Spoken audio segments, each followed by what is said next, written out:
Chapter 1. Nighttime, Tokyo Harbor. In a dilapidated warehouse near the coast, the mottled iron walls absorbed the smell of the sea and looked particularly gloomy. And a slim figure was sitting on a small chair with her hands tied behind her back and her mouth sealed with tape. Looking closely, it was a beautiful girl who was at most 16 or 17 years old. Even in such a gloomy environment, the girl's back was still straight and her face covered by a white cloth was very calm. In addition to the girl in the warehouse, there were a few men in suits who didn't look like good people. They wore a uniform black suit and wore sunglasses in the dim room. The words, "I'm a bad guy," were almost written on their faces. And behind the men in suits, on a recliner, there was a young man with yellow hair and a fierce face lying on it. Ugh! What happened to me?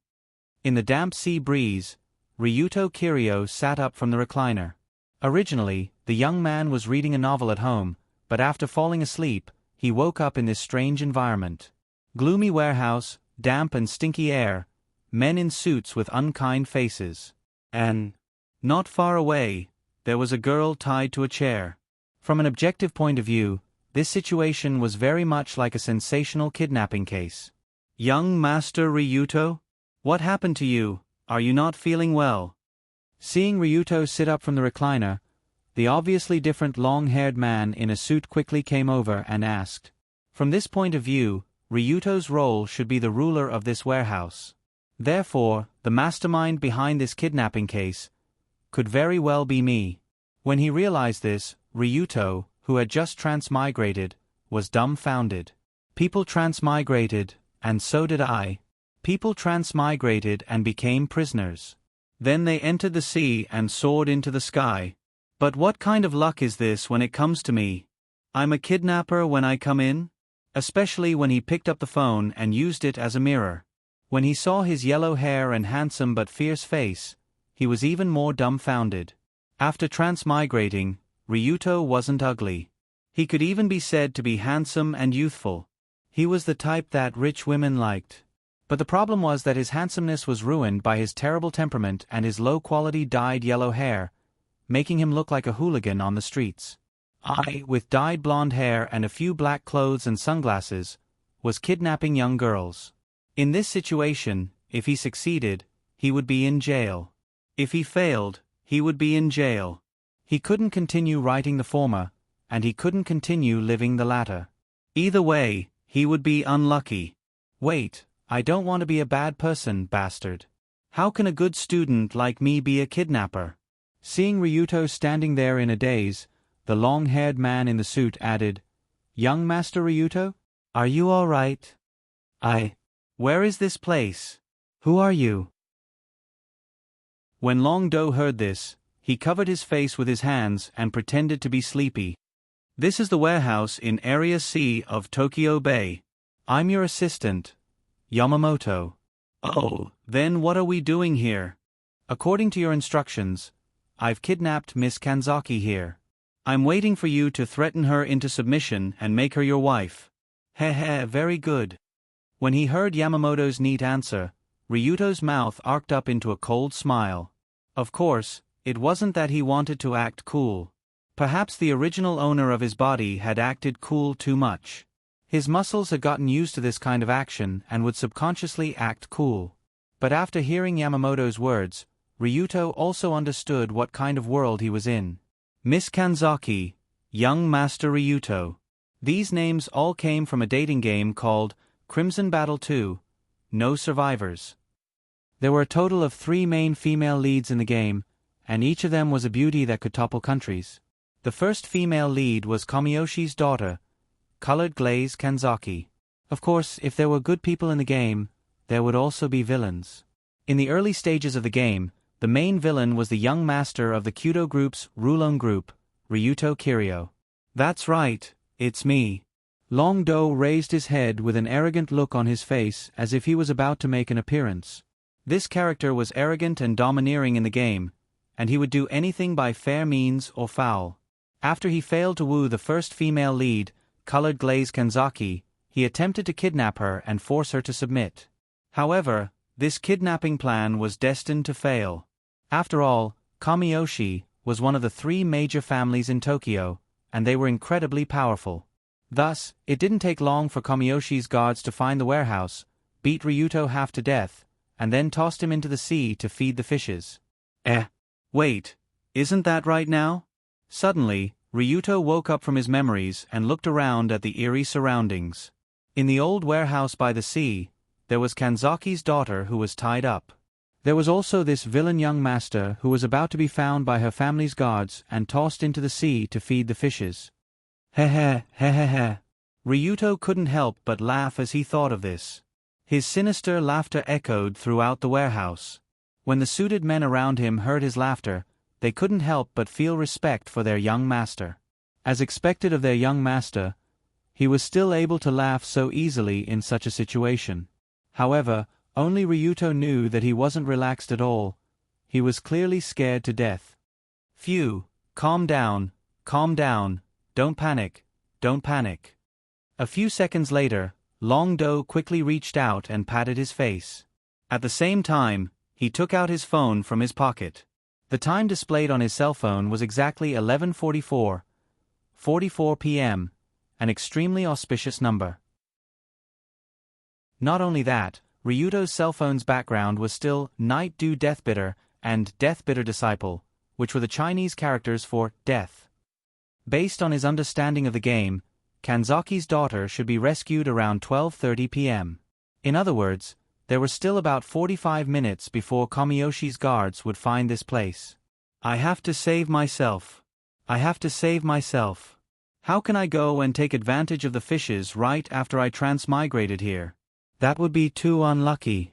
With this in mind, Ryuto immediately whispered to his assistant, Yamamoto, immediately go and gather some fighters. Fighters? Young Master Ryuto, who do you intend to have them deal with? Have them put on masks and rush in, pretending that they're here to deal with the colored glaze. Pretending?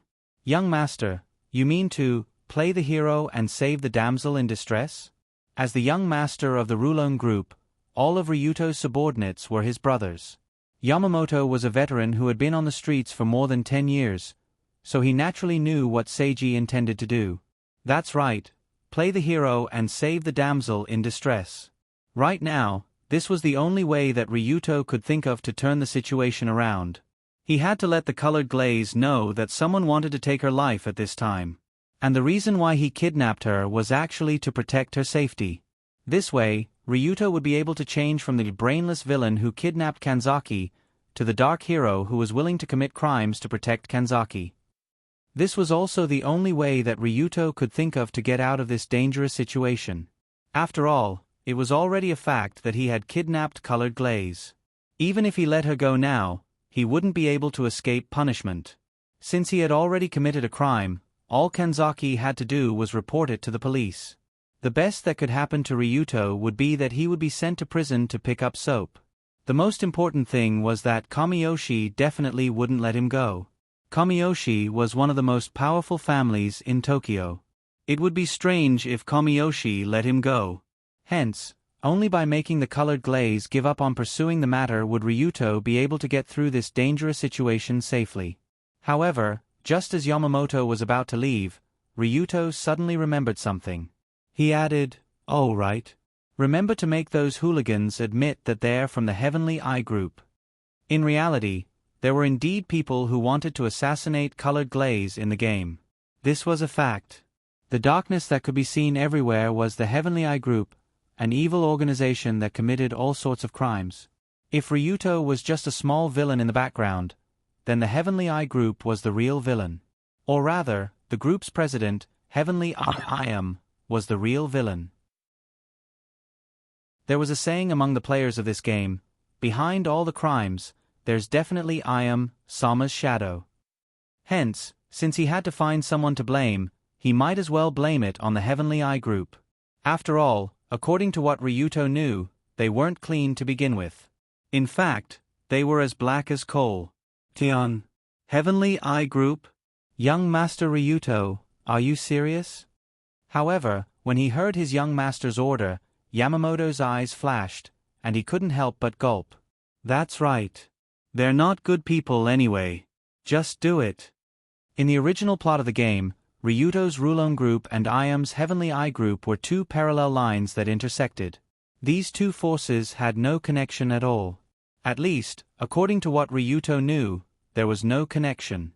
Hence, Ryuto dared to make someone else take the blame. After all, Iam, the Great Witch, had never done anything good. Yes.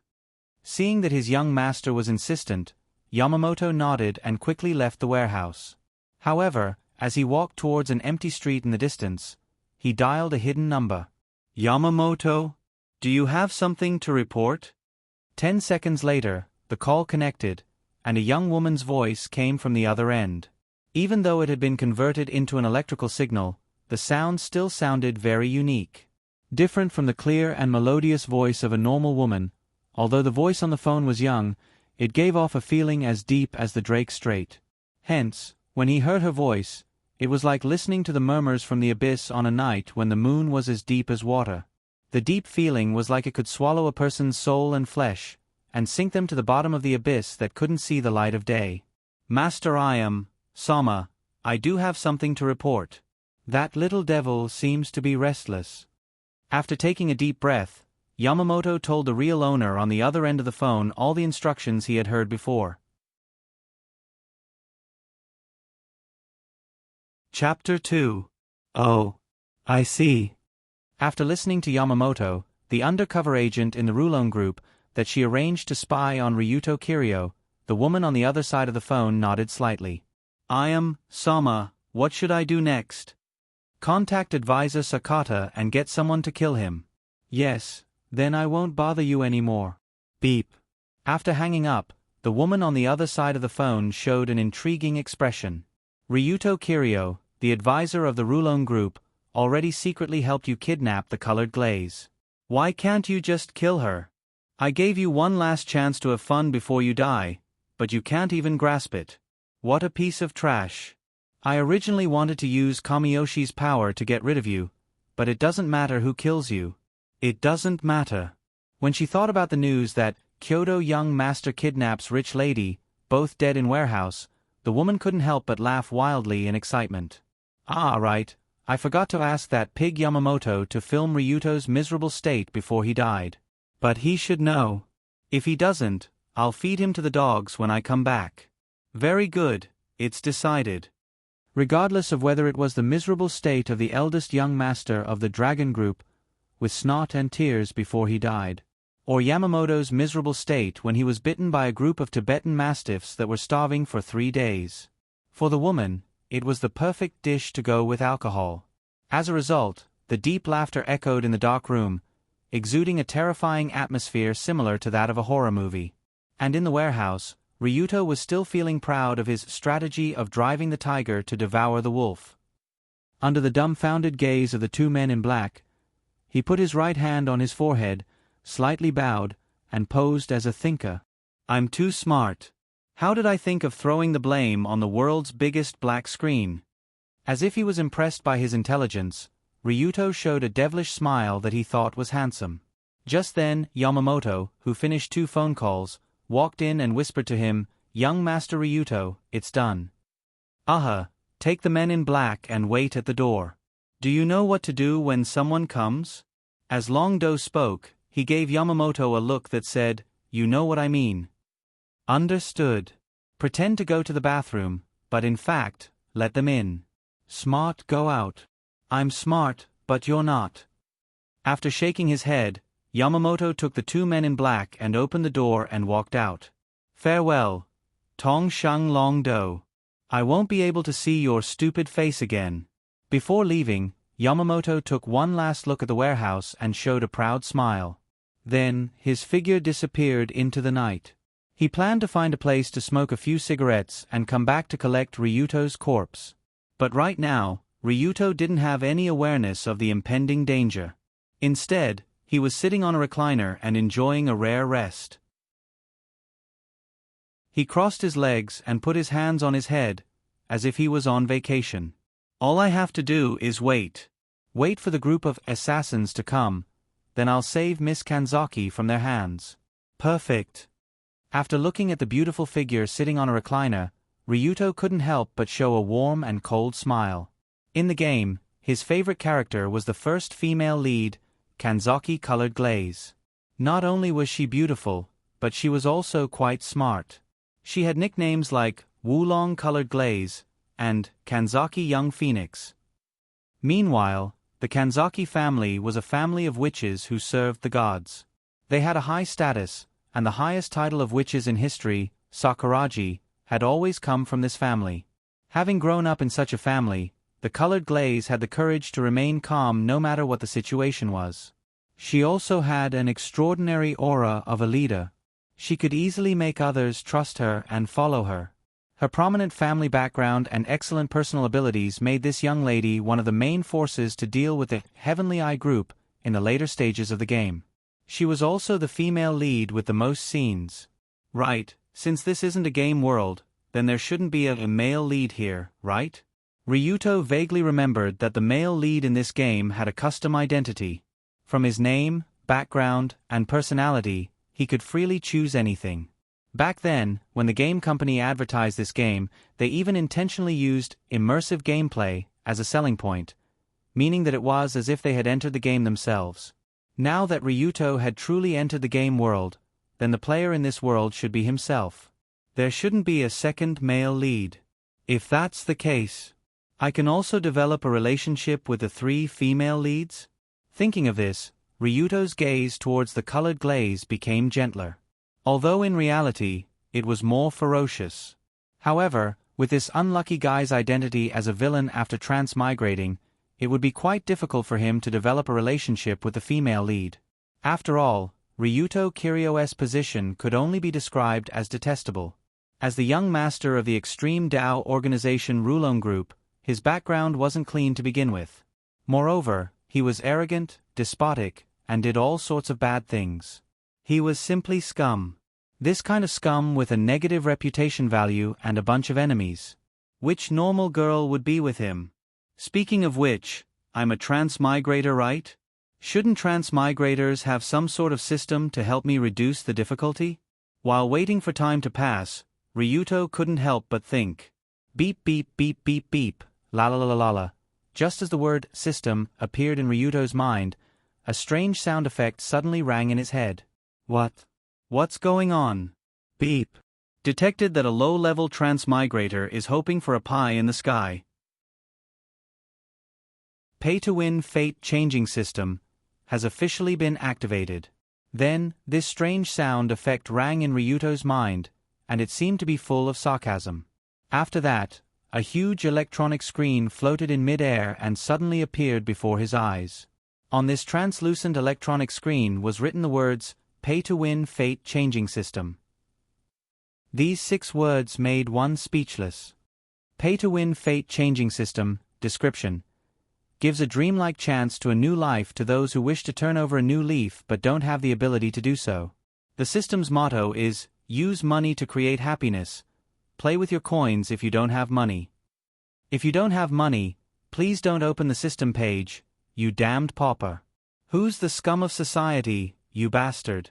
What the hell is playing with your coins? What's a damned pauper? This era is all about civilization and harmony. Be careful that the river crab mythological beast doesn't break your system's skull. If it wasn't for the fact that Miss Kanzaki was still in the warehouse, Ryuto would have definitely wanted to give this damned system a moral lesson. Forget it, let's see what this pay-to-win fate changing system is. Although Ryuto felt like he was going to be scammed every time he opened the system, he still helplessly opened it. After opening the system's main interface, the first thing that appeared was a row of character interfaces. Name, Ryuto Kiryoage, 16 stats, Wisdom LV1, Vitality LV2, Courage LV3, Insight LV1, Charm LV1 title. Extreme Young Master, Charm decreases by 1 level, Courage increases by 1 level. Equipment. None total assets. 12, 658550 RMB. Right now, Ryuto's basic interface was roughly like this. There was also a basic introduction below his stats. LV1, Human Scraps LV2, Excellent Passerby LV3, Professional Expert LV4, International Warrior LV5. Extreme Superman. After reading these introductions, Ryuto's expression froze. He didn't know whether to laugh or cry. Alright, as expected of a minor antagonist in the early stages of the game. My stats are really weak. Although his courage was high enough, what was the use of just having courage? His other stats had to be able to keep up as well. The problem was that Ryuto had no charm, no insight, and no brains. His constitution was only at the level of an excellent passerby. He was basically useless. By the way, wasn't this system called the pay-to-win fate-changing system? Could it be that relying on pay-to-win? I'm sorry, this white cloth is a bit tight. Could you help me loosen it? Just as Ryuto was wondering whether or not this stupid system could help him, the girl's stern voice suddenly sounded from nearby. Even though she was tied up and sitting on a chair, this Kanzaki girl's tone still sounded like she was sitting on a jade throne. This was also the first time that colored glaze Kanzaki had spoken since she was kidnapped. That was because she truly didn't understand what sort of ridiculous thing was happening in this warehouse. Actually, not only did colored glaze not know what was going on, even Ryuto didn't know, or perhaps he thought that he knew. As for the Kamiyoshi girl who was kidnapped not long ago, colored glaze Kanzaki. Although the current situation was rather troublesome, she had never given up on saving herself. Her hands, which were tied behind her back, appeared to be calmly placed behind her back. However, she was actually using a protrusion from the corner of the chair to slowly grind away at the adhesive tape binding her wrists. By now, the adhesive tape on colored glaze's wrists was almost completely worn off.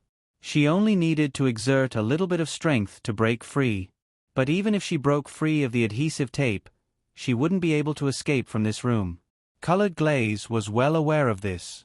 After all, apart from that scumbag Ryuto Kiryu, there seemed to be a few other black-clothed people in and out of this room. These black-clothed people were all carefully selected elite fighters. With just a weak girl like colored glaze, the chances of her escaping were absolutely zero. However, just as colored glaze was thinking about how to escape, the warehouse suddenly became incredibly quiet. This silence was definitely abnormal. It felt as if a storm was brewing. Colored glaze, who had been trying her best to listen to everyone else's conversation, immediately noticed this change. She even spoke for the first time. That was why colored glaze didn't really think that the white cloth was too tight. She just wanted to find out what was happening in the room. However, Ryuto instantly became spirited when he heard her words. Right, since I'm going to pretend to save her, wouldn't it be better to communicate with this girl first? And so, Ryuto walked up to colored glaze and completely removed the white cloth that had been covering her eyes.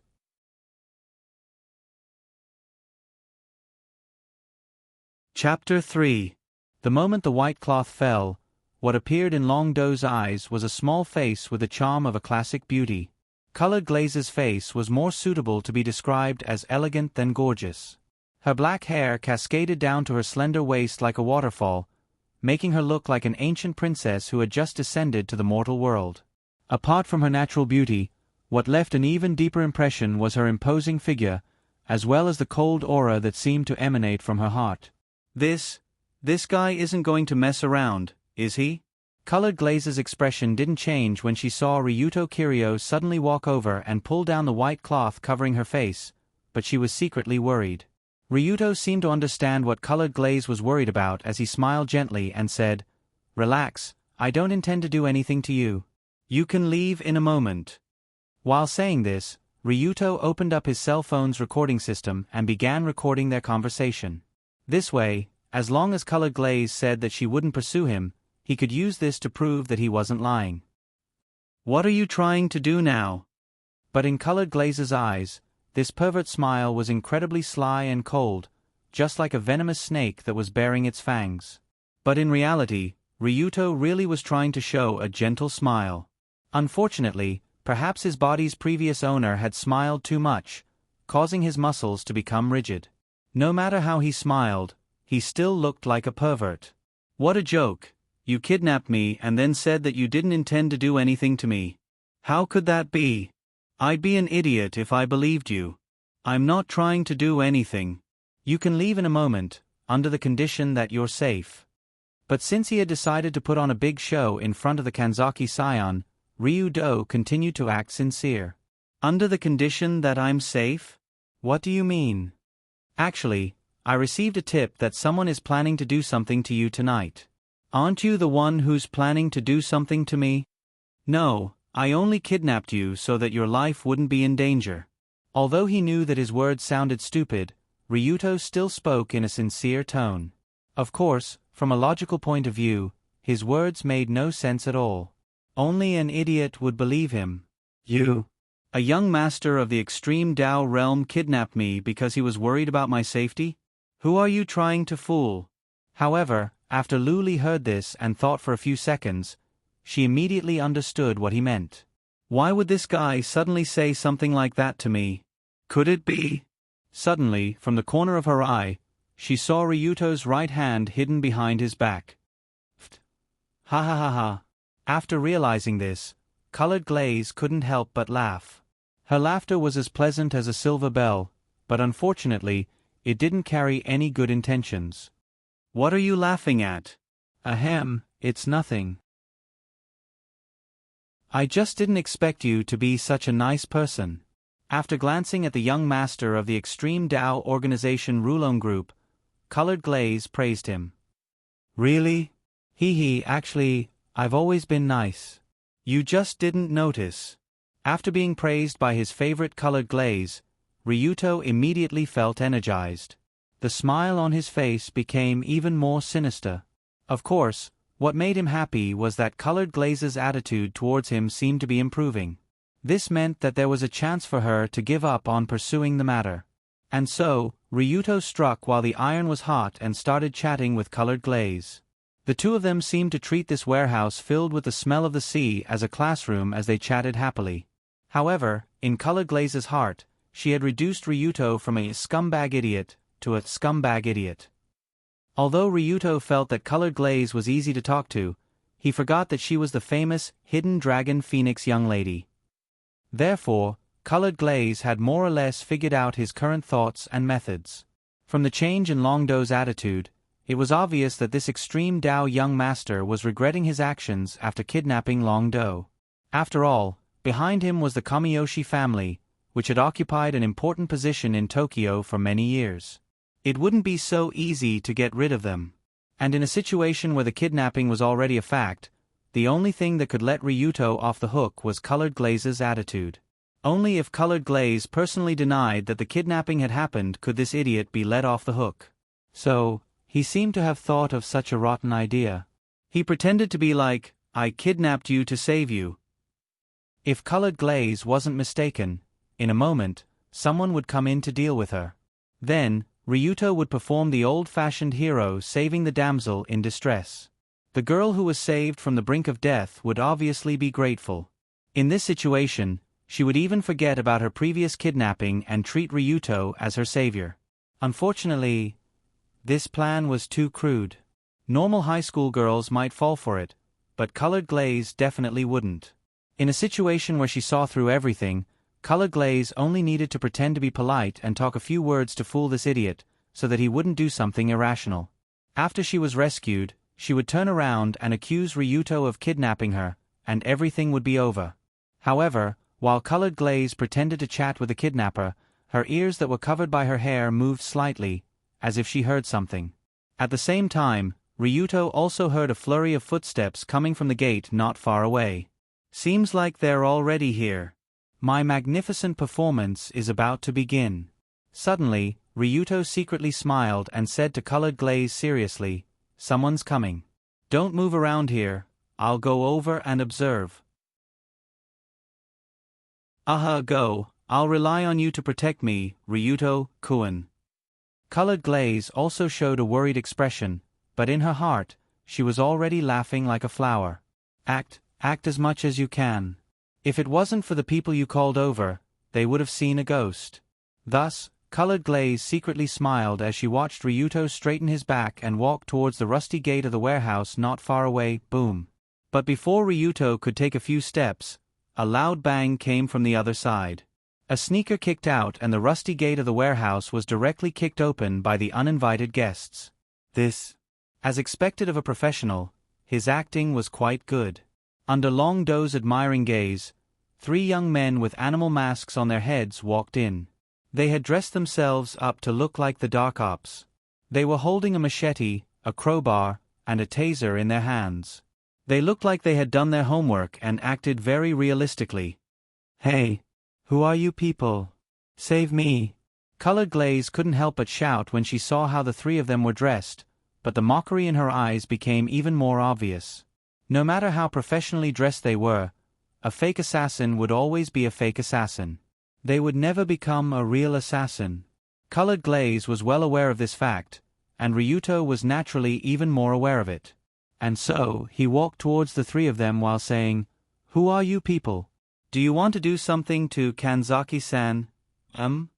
Just as Long Do was about to walk in that direction without any warning, a voice rang out. The dog-masked man standing at the front with a machete raised his weapon and unhesitatingly swung it towards young Master Toshio's head. Everything was an act, so it was impossible for them to actually use their weapons to attack. That's right, everything was supposed to be an act. But why? Why was the floor tilted? Why was it standing right in front of him? When Ryuto was struck in the head by the machete and his head fell to the floor like a fountain, his mind was filled with great confusion. "Hey! What's going on? Hey! Ryuto Kiryu! This is..."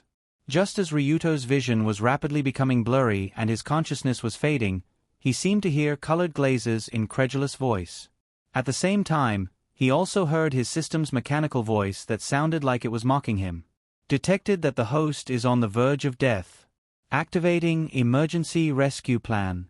Using 1 million credits to erase the fact that the host is dead. Beep beep beep beep. Erase successful." Before Ryuto could react, he once again appeared in the same storeroom as before. He was still sitting on the familiar recliner, and the familiar black-clothed people were still standing next to him. It was as if the terrifying scene just now had never happened.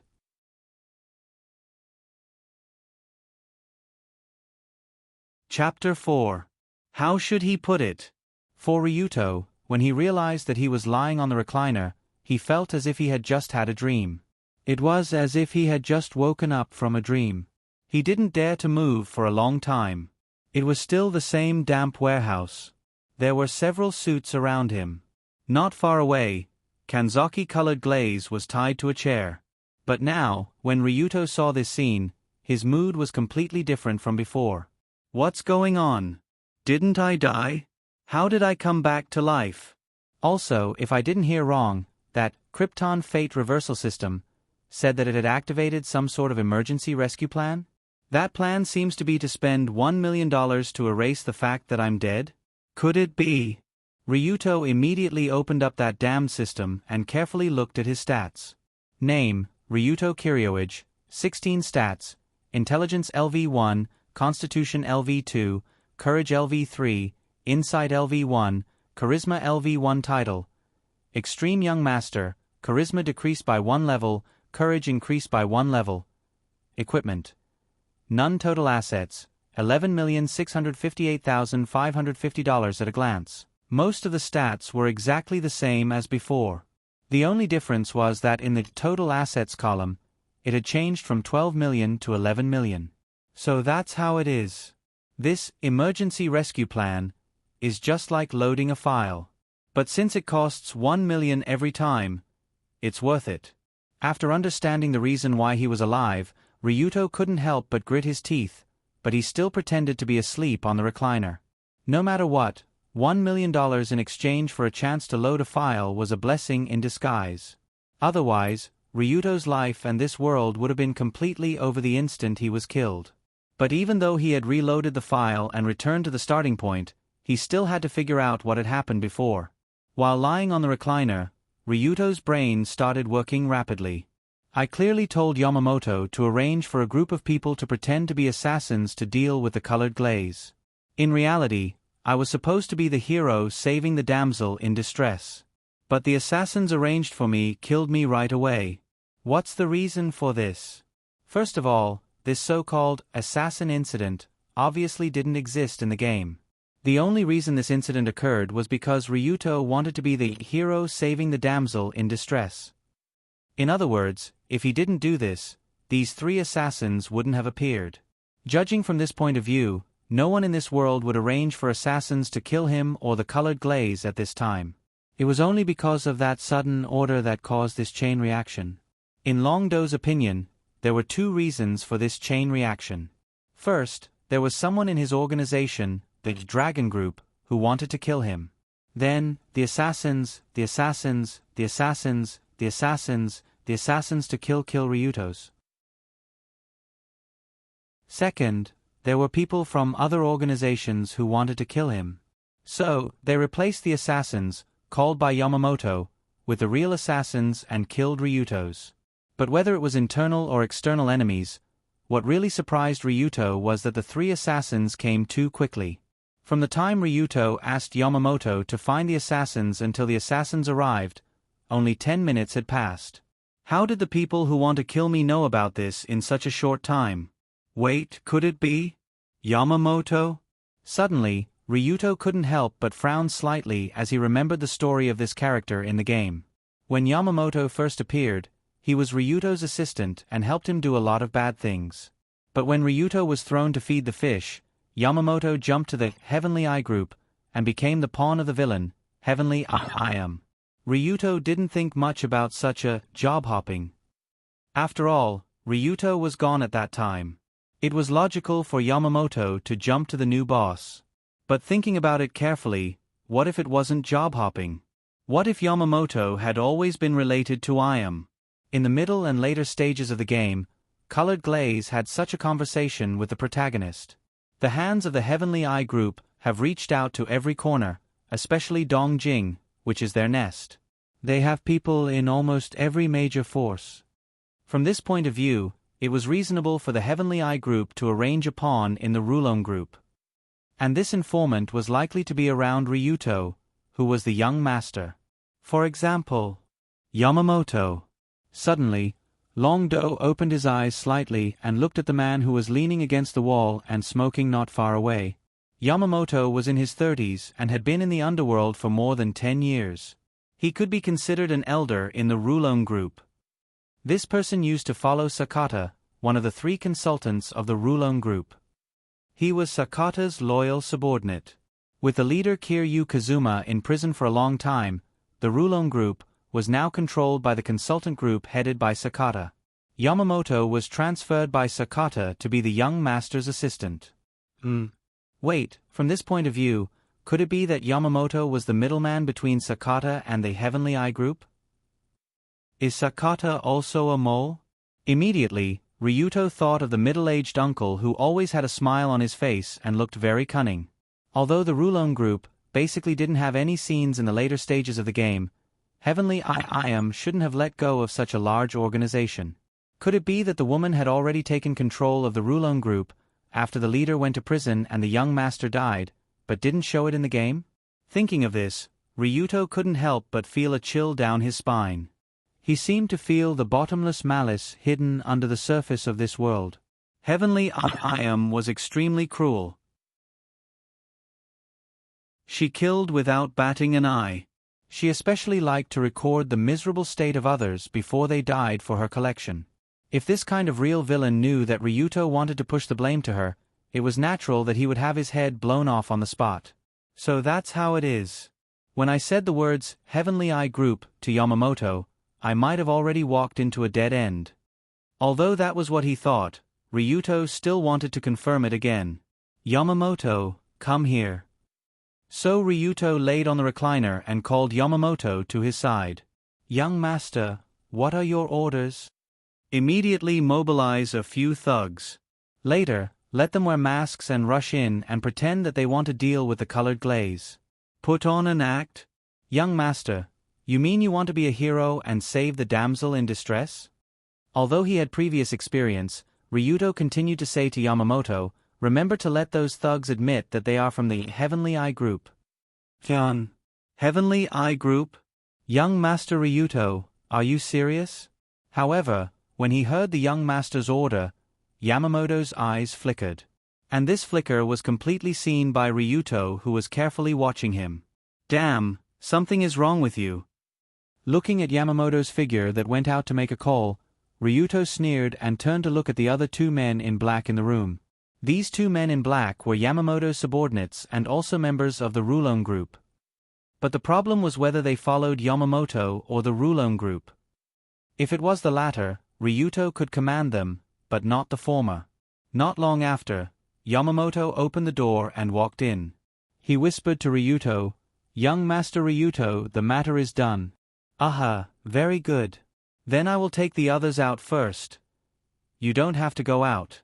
Just stay here and help me look after the colored glaze." "Huh? This isn't good, right?" When he heard Ryuto's request, Yamamoto frowned slightly with an awkward expression on his face.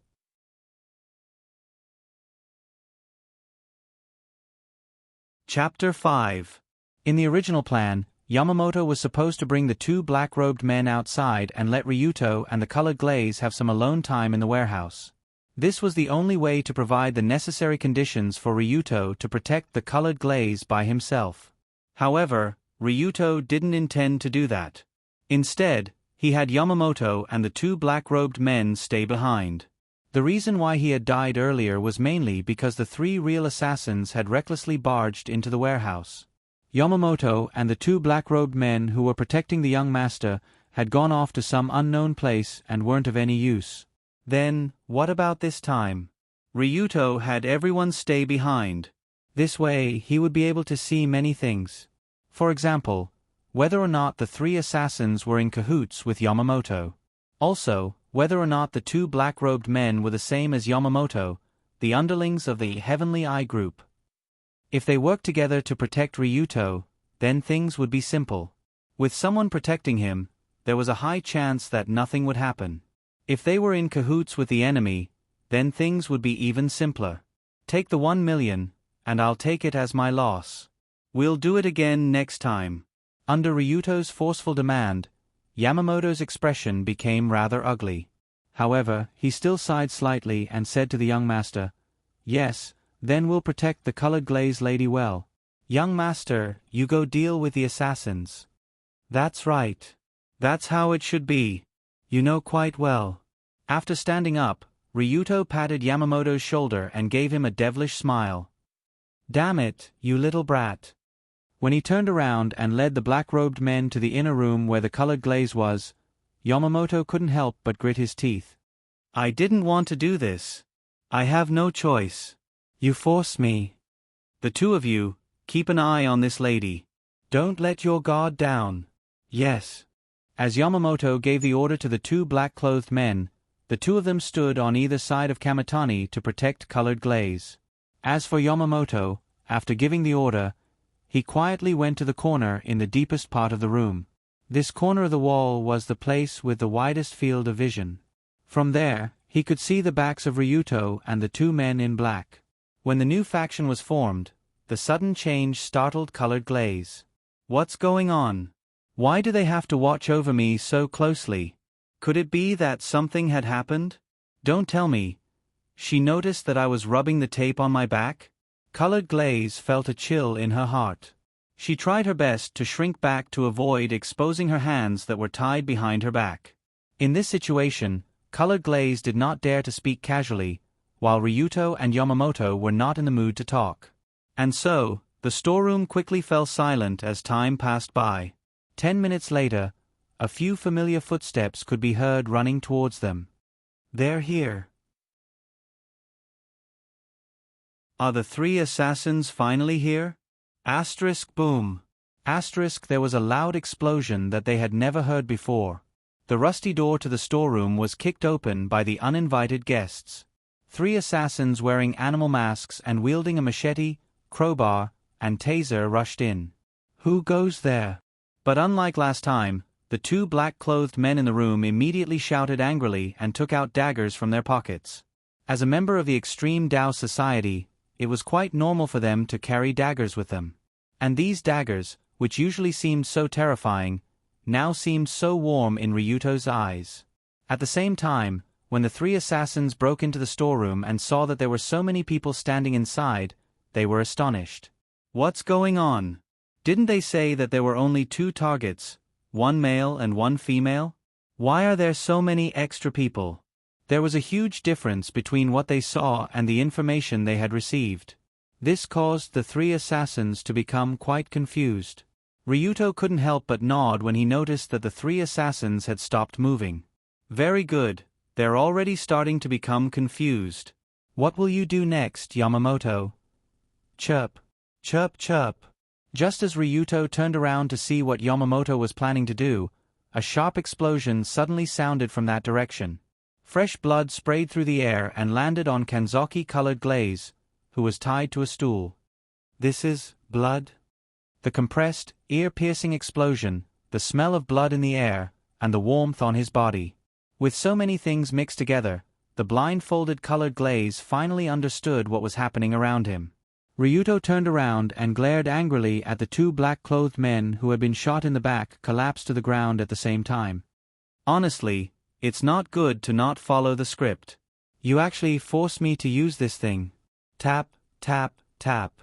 Yamamoto, who was holding a pistol equipped with a silencer, walked forward with a slight sound of leather shoes. He sighed. He had no intention of killing these 2 Rulon Group subordinates who had followed him for so many years. But he had no choice now.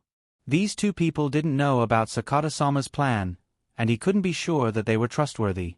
Yamamoto wouldn't let them leave. Master Ryuto, why won't you let us leave? That way, 2 fewer people would have died. The next moment, Yamamoto pointed the gun at Colored Glaze's head without hesitation. Wait. Don't. When Ryuto sensed that Yamamoto wanted to do something, he yelled at him and rushed over. I can't. Run. The moment the gun was pointed at his head, Colored Glaze quickly tore off the tape in his hands and tried to stand up and run. Chirp. But before Colored Glaze could take a step, Yamamoto had already pulled the trigger.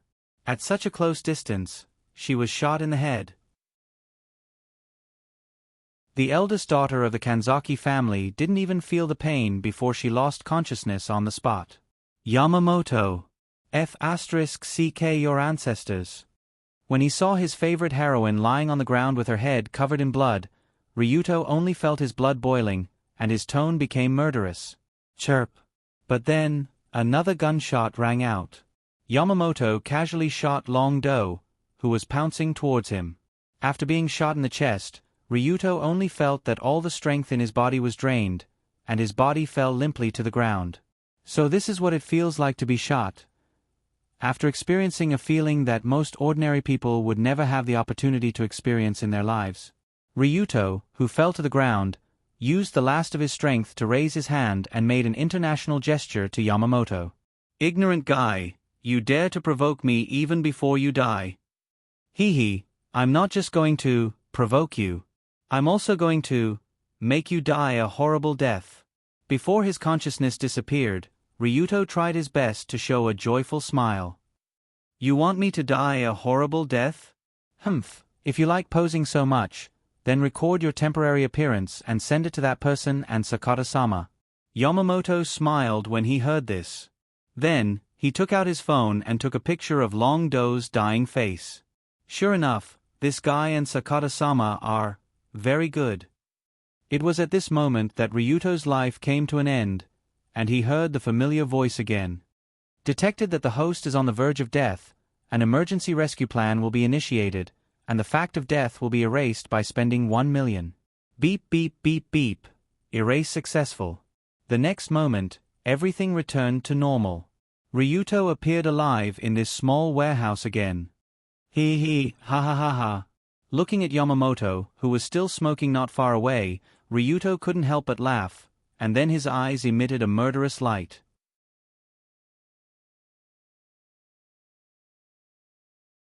Chapter 6. The moment Ryuto appeared in this warehouse for the 3rd time, he couldn't help but laugh. Young master? You're awake. Why are you laughing so happily? When he heard the laughter, Yamamoto, who was leaning on the side smoking, immediately extinguished the cigarette and walked over. Ryuto looked at the familiar face getting closer and closer, and the smile on his face became more and more sinister. Hee, Probably because I had a good dream. A good dream is a good sign, it means something good will happen. Yamamoto pretended to smile, and his weather-beaten face showed an expression like he was teasing a child. Indeed, something good will happen in a while, I promise. And Ryuto looked at the face that was deeply engraved in his memory not long ago, and pinched the armrest of the recliner hard. Because if he didn't do this, he might not be able to resist the urge to punch Yamamoto's nose. Of course, this was meaningless. After all, Yamamoto had a gun in his arms. If he really fought with him here, there was a high probability that he would be shot. Calm down, he must calm down and find a way out of this messy dead end. After lying back on the recliner, Ryuto began to think again. After the second resurrection, he fully understood what a terrifying demon's den he was in. From the beginning, this warehouse full of the smell of the sea was an execution ground for him, the young master of the Rulon group. So far, Ryuto knew that there were three forces that wanted his life. Kamiyoshi was enraged by the kidnapping of Milady, and the moment they rushed in, it would be the moment of Ryuto's death. Advisor Sakata was one of the designers of this scene. He was the one who suggested that Ryuto kidnap Colored Glaze, and even the executor was Yamamoto. Behind Sakata, there was Tenmu Ayam, the ultimate devil. Just like Sakata, she hoped that Ryuto would die here. Ryuto was the only descendant of the team leader of the Rulon group. Now that the team leader was in prison, he was the symbol of the family name Tong Sheng. Therefore, other than Sakata, the other two consultants were on the side of Ryuto and his son. They were waiting for the young master to grow up so that he could inherit the position of team leader. Therefore, as long as Ryuto died, the Rulon group would be completely dominated by Sakata, and the entire force would become Ayam's puppet. In other words, the ones who wanted to kill Ryuto were actually the three forces: Kamiyoshi, Rulon group, and Heavenly Eye group. Good lad. I'm stuck in a pincer attack situation the moment I enter. You really think too highly of me. After deeply understanding how troublesome this situation was, Ryuto carefully thought of a way to break out of this situation. It wasn't difficult to get out alive. He could escape by peeing. But if he did that, the Colored Glaze who stayed here would definitely be killed, and it wouldn't solve the fundamental problem.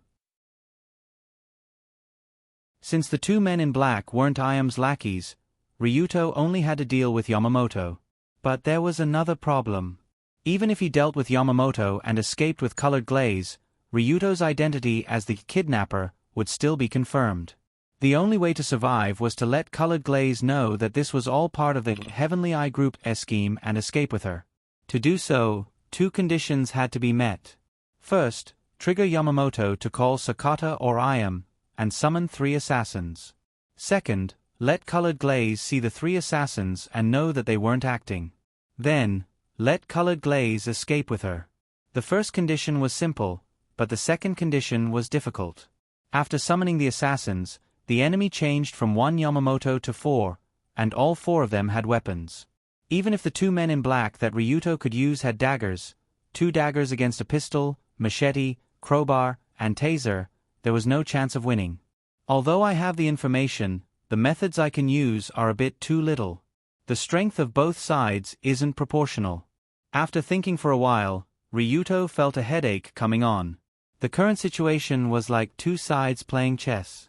The other side had artillery, carriages, and horses, while he only had 2 soldiers. How could he win? If he couldn't even cross the river, how could he fight? He might as well learn the French military salute.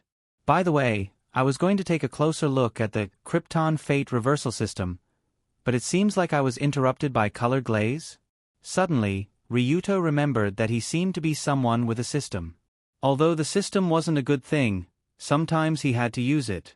When he quickly opened the panel of the Krypton Fate reversal system, Ryuto carefully looked at it and found something. For example, in the Character Attributes column, there was a small plus next to the 5 attributes. He curiously pressed the plus, and the system popped up a "Do you want to increase the level of your attributes?" prompt. Increase the level of my attributes. There's such a good thing.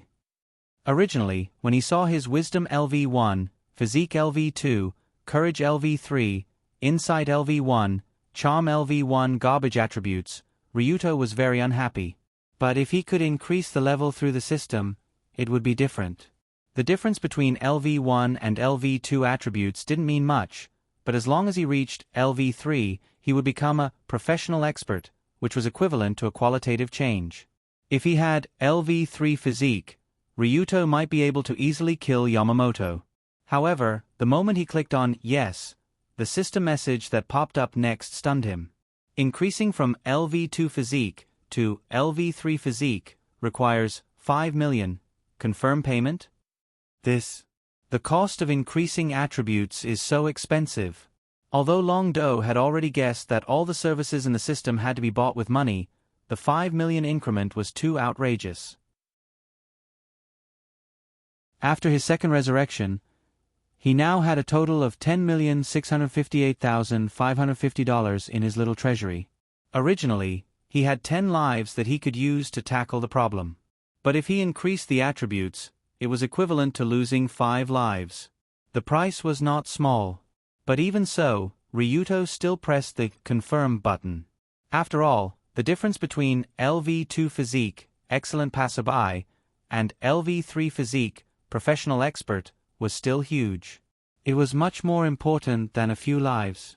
After he finished, Ryuto's total assets immediately became 5,658,550, and at the same time, his body underwent a huge change. He immediately felt as light as a swallow, as if he could do a dozen somersaults on the spot. At the same time, his body was filled with explosive power. Damn, it's like a completely different person from before. After feeling the benefits of the physique increase, Ryuto immediately had a new idea. How about I directly increase it to LV4 physique, International Warrior? Then wouldn't I be able to kill all my enemies? With this thought, Ryuto pressed the plus next to his physique again. Increasing from LV3 physique to LV4 physique requires 50 million.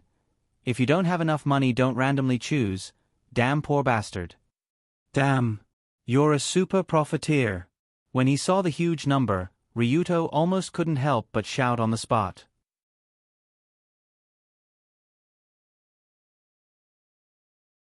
Chapter 7. Indeed, if he quickly increased the value of one attribute, he would be able to suppress everyone. But obviously, the system didn't plan to let him have such a good thing. After all, it was a profiteer. According to Ryuto's experiment, other than physique, the other 4 attributes only required 5 million to increase. Only physique, which had been increased once, required 50 million to increase it again, which was 10 times the cost. From this point of view, the cost of repeatedly increasing an attribute should be 10 times the cost of the previous one. From LV2 to LV3, it required 5 million. From LV3 to LV4, it required 50 million. From LV4 to LV5, it required 500 million. And this was the cost of physique at LV2. If it was increased from LV1, the cost would increase by 10 times, reaching a maximum of 5 billion. Damn, this is daylight robbery. Where am I going to get so much money to increase it? Even if Ryuto was the young master of the Rulon Group, he didn't have such a large amount of money in his pocket. Having tens of millions was already very impressive. Hundreds of millions or even billions of dollars didn't seem like something a normal person could take out. Whatever. There's no point in thinking about this. Anyway, the money can't be used recklessly. After letting out a sigh, Long Do looked at the remaining 5 million in his funds. Until now, he was still trapped in this small warehouse by the sea. Thinking about the future was unnecessary. Wait, what is this? Just as Ryuto was about to close the system page, he suddenly saw a small house icon under the amount of money. He clicked on the icon, and a level 2 page with the words Krypton Shopping Mall popped up. There was a line of words at the top of the page. The line was, custom made for you who like to play hooligan. Who likes to play hooligan? Bastard. If it wasn't for the fact that Ryuto urgently needed to unite all forces, he wouldn't even look at this Krypton Shopping Mall. But he didn't know until he looked, but he was shocked when he looked. The shopping mall was full of dazzling items, and some of the items were indeed very practical. Since it was a hooligan tool, then the things sold here were indeed very hooligan. For example, the hooligan taser that could electrocute people into eels was priced at 200,000 yuan.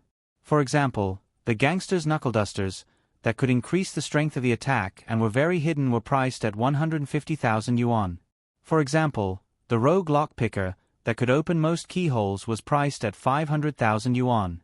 Frankly speaking, although the names of these things were very unpleasant, some of the effects of these things were quite practical. Considering that he was going to use force against Yamamoto later, it would be better to buy a taser or knuckle duster. Huh? What is this thing? Just as Ryuto was thinking of buying something to serve Yamamoto, his eyes caught the rogue bug in the corner of the mall. The rogue eavesdropping device looked like a sticker. As long as it was stuck on the other party's mobile phone or other communication device, it could eavesdrop on the conversation. The price of this rogue eavesdropping device was not cheap. The asking price was 500,000 yuan. But for the current Ryuto, this thing was extremely cost-effective. Before, he was still thinking about how to let Colored Glaze understand the current situation as soon as possible so that it would be easier for her to cooperate with him. Now it seemed that he had found a way. After spending some money to buy the rogue bug and rogue taser, Ryuto's total assets decreased by another 700,000 yuan, to around 4,950,000 yuan.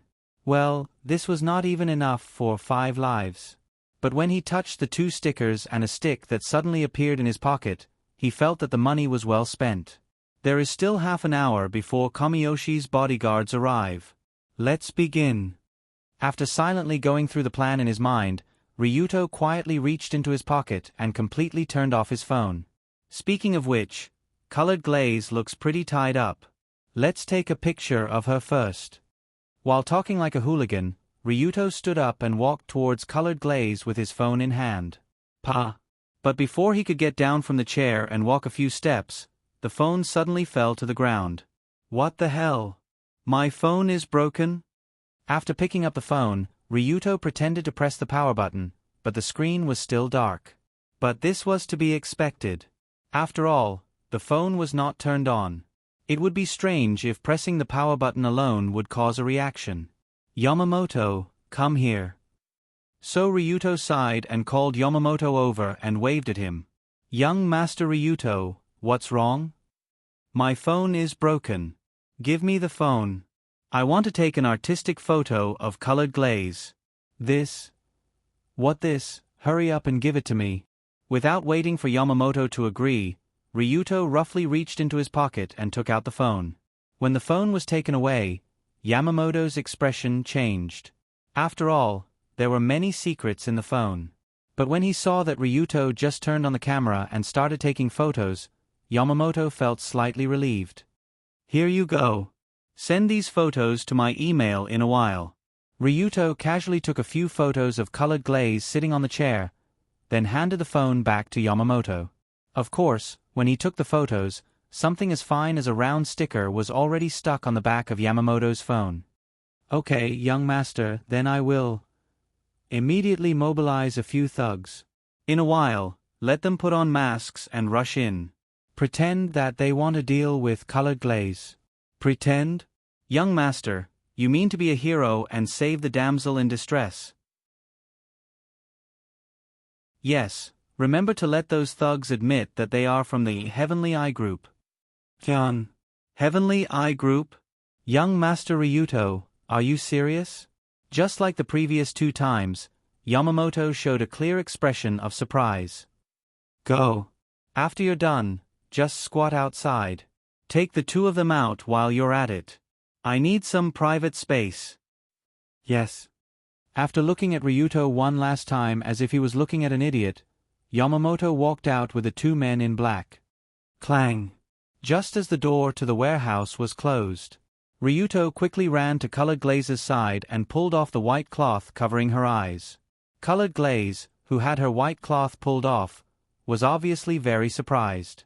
She curled up slightly and tried to ask as calmly as possible, "What are you trying to do?" "Sure, don't say anything.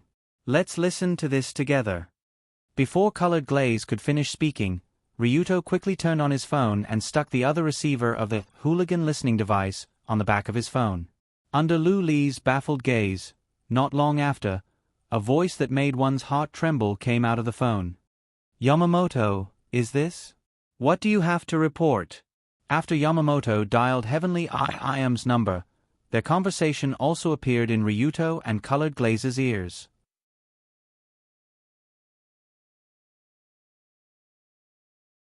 Chapter 8. Unlike the clear and melodious voice of an ordinary woman, the voice on the phone sounded young, but it gave off a deep feeling. "This terrible voice is Tenmu I.M.?" As the young mistress of Kamiyoshi, Colored Glaze obviously knew of Tenmu I.M.'s existence. She had even met her before. Russell, are you this generation's vegetarian king? So cute, let's get along well in the future. At the time, Colored Glaze was only 7 years old, but that beautiful older sister's smile made her feel numb all over. Especially that voice that sounded like a strange creature in human skin. Colored Glaze would never forget it even after 100 years. But why is I.M.'s voice on the phone? Could it be? I'm monitoring Yamamoto's report to his real boss. Let's talk after listening. Ryuto immediately explained when he saw Colored Glaze's doubtful gaze. Using the rogue eavesdropping device to eavesdrop on Yamamoto's conversation was the first method that Ryuto thought of. If he told Colored Glaze that someone wanted to deal with her and that he was innocent, then Colored Glaze definitely wouldn't believe him. But if she heard the conversation between Yamamoto and I.M., it would be difficult for her not to believe him. At the same time, the conversation on the phone continued to play. "I.M., Sama, there is indeed something important to report. That brat seems to be restless." "Oh, restless in what way?" "He seems to have noticed the existence of the Tenmu group, and he asked me to arrange for someone to pretend to be the group's hired thugs to deal with Miss Kanzaki, so that he can act like a hero saving the damsel in distress." What a simple and stupid plan. It's very his style. After listening to Yamamoto's report, I.M. couldn't help but laugh. But this wasn't the end. Rather, the next part was the main event. "I.M., Sama, what should I do next?" "Inform advisor Sakata to find someone to pretend to be an assassin and kill him." "Yes, then I won't bother you." Beep.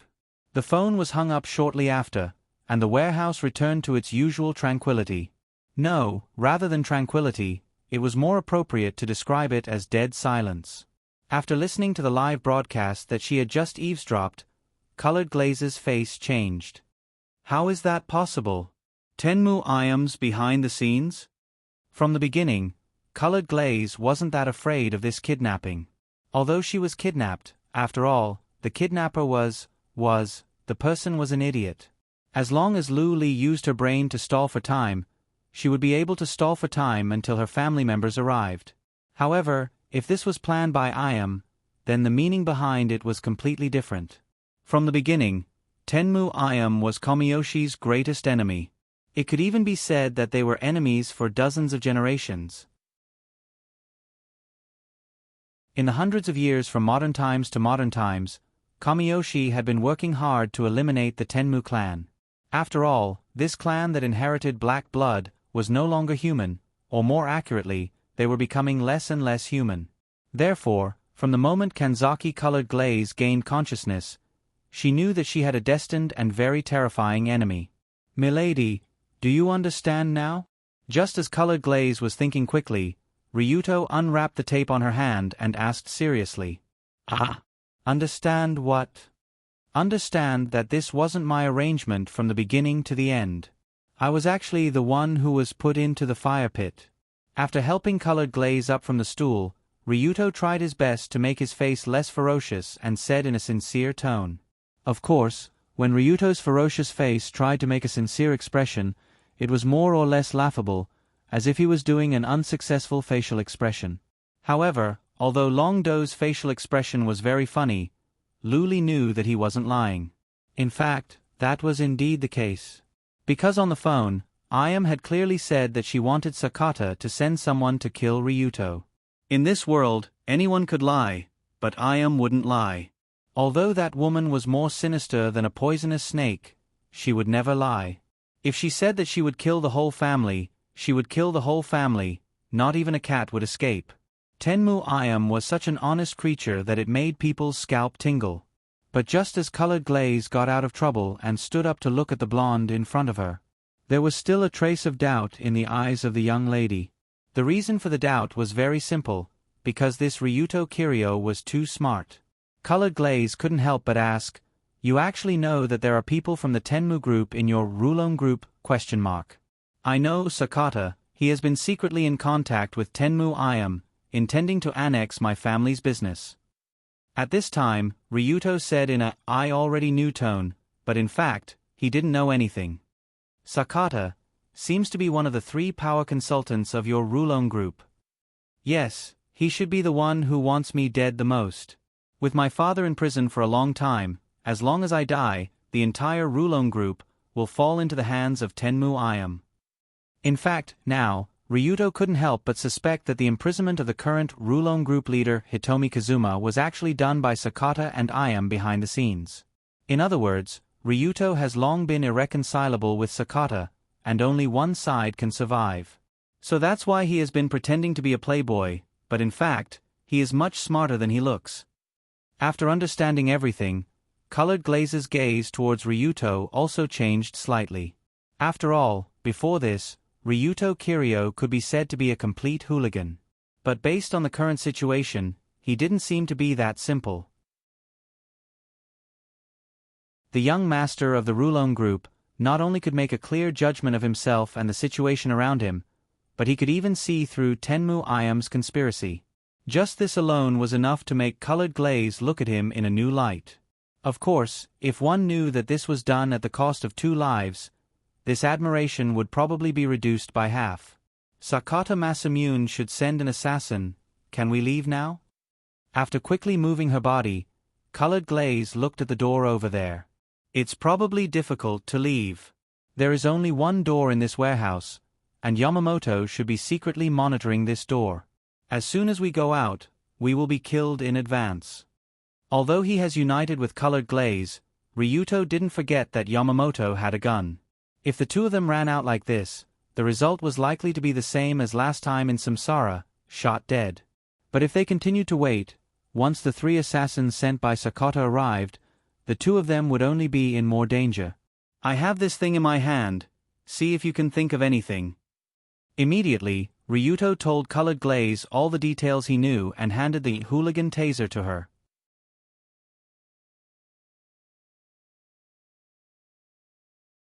Chapter 9. Even if Ryuto was a transmigrator, there was one thing that he had to admit. At the end of the day, the current Ryuto was still a level 1, human fragment trash. If it wasn't for the fact that he had a few extra lives, he would be happily feeding the fishes at the bottom of the sea. As for the original female protagonist, Colored Glaze Kanzaki, her intellect was extremely high. Not only did she have a high IQ, but she was also very good at reading people's minds and knew all sorts of strange knowledge. It could be said that she was both an encyclopedia and a chief of staff. So at this critical moment, Ryuto wanted to see what kind of solution Colored Glaze would come up with. After feeling Ryuto's trust, Colored Glaze nodded and said in a low voice, "Okay. Give me 10 seconds. After saying that, she used her slender thumb and index finger to pick up a handful of her soft hair and began to rub it as if she was making a fireball. "It's here." Colored Glaze's standard thinking action, Queen's finger. Seeing the girl repeatedly rub her hair with 2 fingers, Ryuto revealed a perverted expression of excitement. Since young, Colored Glaze could not help but do this action when she was deep in thought. In the original work, whenever she did this action, it meant that someone was about to be in big trouble. At the same time, pieces of the puzzle flashed through Colored Glaze's mind.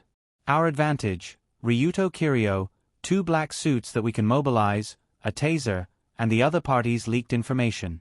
Our disadvantage, the assassin that will come in a few minutes, Yamamoto's pistol. From Colored Glaze's perspective, it was not difficult to get out of this predicament. What they really needed to think about was what would happen after this. "Tenmu Ayam, I didn't expect you to trick me here. Now, prepare to receive my return gift. And this return gift will completely dissolve your control over the Rulon group. When she thought of the figure at the top of the tall Nobunaga building, who seemed to be looking down on everything, Colored Glaze could not help but feel angry. At this moment, her fingers suddenly stopped moving, which meant that Colored Glaze's overall plan had been completed. Ryuto Kiryu, battle begins. The girl opened her eyes wide and exuded an imposing aura, as if she was the leader of the Valkyries on the front lines of the war. Ryuto was also intimidated by her aura. He immediately straightened his back and asked, "Yes. What do I need to do? Anyway, let's get some blood." "What?" Hearing was failed. Blood is an important product of the human body. Why did Colored Glaze want Ryuto's blood? I'm sure everyone is familiar with blood, but why do we need blood in this situation? Let's let Yamamoto take everyone to understand. Pa, what's going on? Is there a mosquito buzzing in my ear? Just as Yamamoto leaned against a wall outside the warehouse to smoke, he could not help but reach out and pat his face. The sky was getting dark. A man in a black suit was smoking alone by the beach. The cigarette in his hand was a Marlboro. He only smoked Marlboro, and he only loved one person in his life. This was Yamamoto's life creed.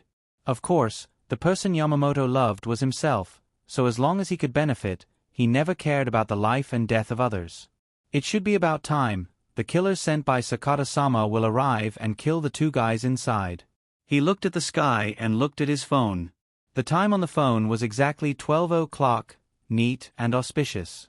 In order to not let his two subordinates get in the way, Yamamoto deliberately moved them to a corner to watch. This way, when the killers arrived, Yamamoto could quietly let the three killers in to complete the task. "Hey! Help! Yamamoto!" But just as Yamamoto was smoking and watching the sea to pass the time, the door of the warehouse not far away suddenly opened. With a sharp scream, Ryuto's figure appeared in front of him. What's going on? What kind of trouble was this guy trying to stir up before he died? Usually, cleaning up Ryuto's mess made Yamamoto feel very tired. But after all, the two black-suited subordinates were still not far away, so Yamamoto could only quickly walk to the warehouse to see what the young master wanted to do.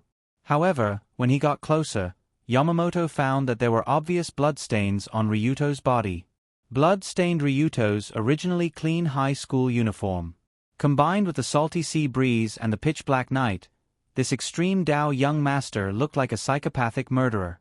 So Yamamoto quickly ran over and asked, "Young Master Ryuto? What's going on?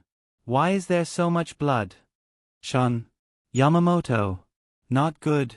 I killed someone." Perhaps out of fear, Ryuto's body was trembling slightly, and his tone was also quite frightened. "Killed someone? He killed. Could it be?" Yamamoto knew that there were only two people in this warehouse. One was Ryuto Kiryu, and the other was Kanzaki's Colored Glaze.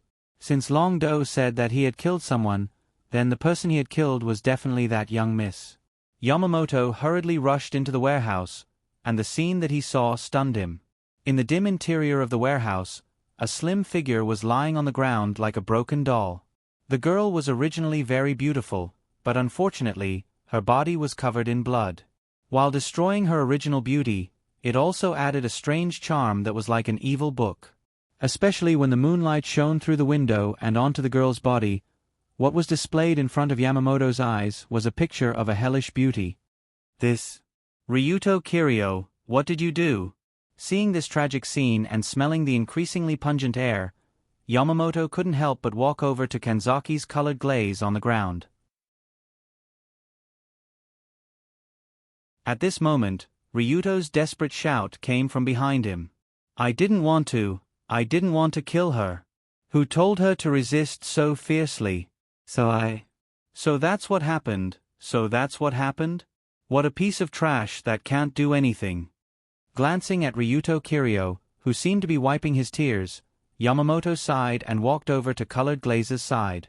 He wanted to see how this young lady had died, and how there was so much blood. After all, this warehouse was rented. Now that it was in such a ghastly state, it would be very troublesome to deal with it. However, just as Yamamoto walked over to Colored Glaze and squatted down, Ryuto's eyes suddenly flashed with killing intent, and he punched the back of Yamamoto's head.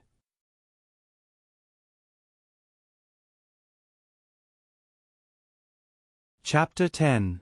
In the dock warehouse, there was a beauty who died miserably in front of him. This kind of scene was already very eye-catching, not to mention that Yamamoto didn't have much vigilance against the useless young master who was crying behind him. So when Ryuto suddenly attacked him from behind, Yamamoto almost didn't react. Now Ryuto's physical attributes were Level 3 Physique, Professional Expert. In other words, his physical ability was at the level of a professional boxer or professional wrestler. Being hit by a professional's heavy punch from the back to the occipital region could cause fatal consequences. But fortunately, although Ryuto was a professional expert, Yamamoto's situation was similar. Yamamoto had been on the streets since he was a teenager, or he lived the life of a hooligan who ate fights for food. Later on, he also specialized in karate. This kind of special experience made his individual combat ability quite strong. He even had a glorious record of sending more than a dozen enemies to the hospital with his bare hands. So, at the last moment when Ryuto's punch was about to hit the vital part, Yamamoto used his survival instinct that was honed from countless fights to slightly turn his head. Bang! It was this turn of his head that made Ryuto's punch not hit the vital part between the neck and the brain, but it hit the side of Yamamoto's face. After the solid punch, Yamamoto's body couldn't help but stagger to the side. At the same time, a broken molar flew out of his mouth along with blood and bloody foam. It had to be said that Ryuto's punch was really strong.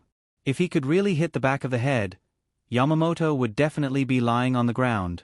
But he didn't hit the vital part. Since he didn't hit the vital part, then it's my turn. Yamamoto's reaction was also extremely fast.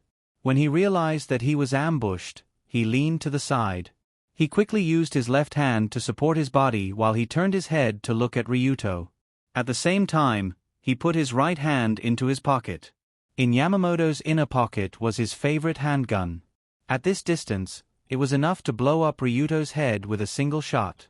From the moment Yamamoto was beaten to the point where he quickly reached out to support his body, the other hand began to pull out a gun and turn to aim. This series of actions could be said to be done in one go, very smooth, as if it was an instinctive reaction of the body. From this, it could be seen that Yamamoto was indeed a very elite black suit. He was a pretty good fighter in the Rulon group. When his hand touched the pistol in his clothes, Yamamoto had already seen Ryuto's death. As he pulled out his gun, he shouted, "Ryuto Kiryu. Don't misunderstand." The latter half of the sentence wasn't spoken by Yamamoto. As he spoke, he suddenly became a disciple of the ancient gods and started shouting in the language of the ancient gods. Instead, all the muscles in his body suddenly tensed up. His originally nimble tongue also went out of control as if it was cramping. The words that came out of his mouth naturally became a strange language of the ancient gods. At the same time, an unbearable pain spread through Yamamoto's entire body. This man instinctively wanted to scream, but because of his cramping tongue, he couldn't make a sound. For Yamamoto, who was a member of the Extreme Path, this wasn't the first time he had experienced such an uncomfortable feeling. Previously, when he was electrocuted by someone with a taser, he had experienced something similar. However, what Yamamoto couldn't understand was who had electrocuted him. After all, Ryuto was right behind him, and there was still some distance between them. It was obvious that he wasn't holding anything in his hands. This taser is his. Just as Yamamoto's body twitched and fell to the ground, Kanzaki's Colored Glaze, corpse, suddenly stood up. She stood up. She actually stood up. How could this be? Yamamoto was extremely puzzled as to why the eldest miss, who had already turned cold, was still alive. Furthermore, she was still holding an exquisite electric shock device in her hand. Although the Colored Glaze was covered in blood, her posture was still as majestic as ever. She was like a queen of blood who had just returned from hell. Of course, this was not human blood, but the blood of some fresh fish stored in the warehouse. It was all thanks to the slightly dim environment in the warehouse, as well as the fishy smell of seawater wafting all around. Even a veteran like Yamamoto couldn't tell if the blood on the colored glaze was human or fish blood. Humph, trash. When did I say that this is your turn? Sizzle.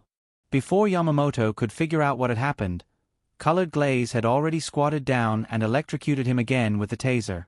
Yamamoto, who was once again electrocuted, twisted on the ground like an electric eel. His muscles spasmed, his face twitched, and his eyeballs were about to pop out of their sockets. You like being Tenmu Iam's dog so much, don't you? You're always carrying a gun to act cool, aren't you? Is it fun to bring people to kidnap me? Every time Colored Glaze asked a question in a casual tone, she would press the button on the taser. As a result, the hooligan electrocutor that Ryuto spent 500,000 to buy continuously released a moderate amount of electric current, electrocuting Yamamoto to the point that he kept writhing on the ground. It had to be said that this hooligan electric shock device was also amazing. When electrocuted, it would only cause great pain and immobility, but there was no risk of death. This was simply a must-have for traveling and throwing a tantrum. Of course, Ryuto didn't think that Colored Glaze would be this scary and have such a bad temper. At first, when Colored Glaze continued to electrocute Yamamoto as if she was venting, Ryuto was still watching with a smile. When she electrocuted him for the 10th time, Yamamoto's body began to emit a burnt smell, and Ryuto couldn't smile anymore. Is it about time? We have to carry out the next step of the plan. When Colored Glaze pressed the switch for the 20th time, Ryuto finally couldn't help but remind her. At this time, Yamamoto was already delirious from the continuous electrocution. His eyes were unfocused, his saliva was flowing, and his crotch was wet. Sorry, I seem to be a little lost in thought and forgot about the passage of time. When she heard Ryuto's reminder, Colored Glaze came back to her senses and then revealed an embarrassed smile. Colored Glaze's smile was quite charming, especially after seeing her happy expression when she desperately used the taser to electrocute the man into an eel. This smiling face seemed even more precious. How come I don't remember Colored Glaze having a sadist side? Forget it. The first step of the plan was successfully completed. Ryuto dragged Yamamoto, who had fallen to the ground, to a corner and hid him. He then took out the pistol that had once killed him from Yamamoto's arms. Only then did he feel slightly relieved. After all, when he held this thing in his hand, the feeling was not ordinary, especially when he personally experienced its power.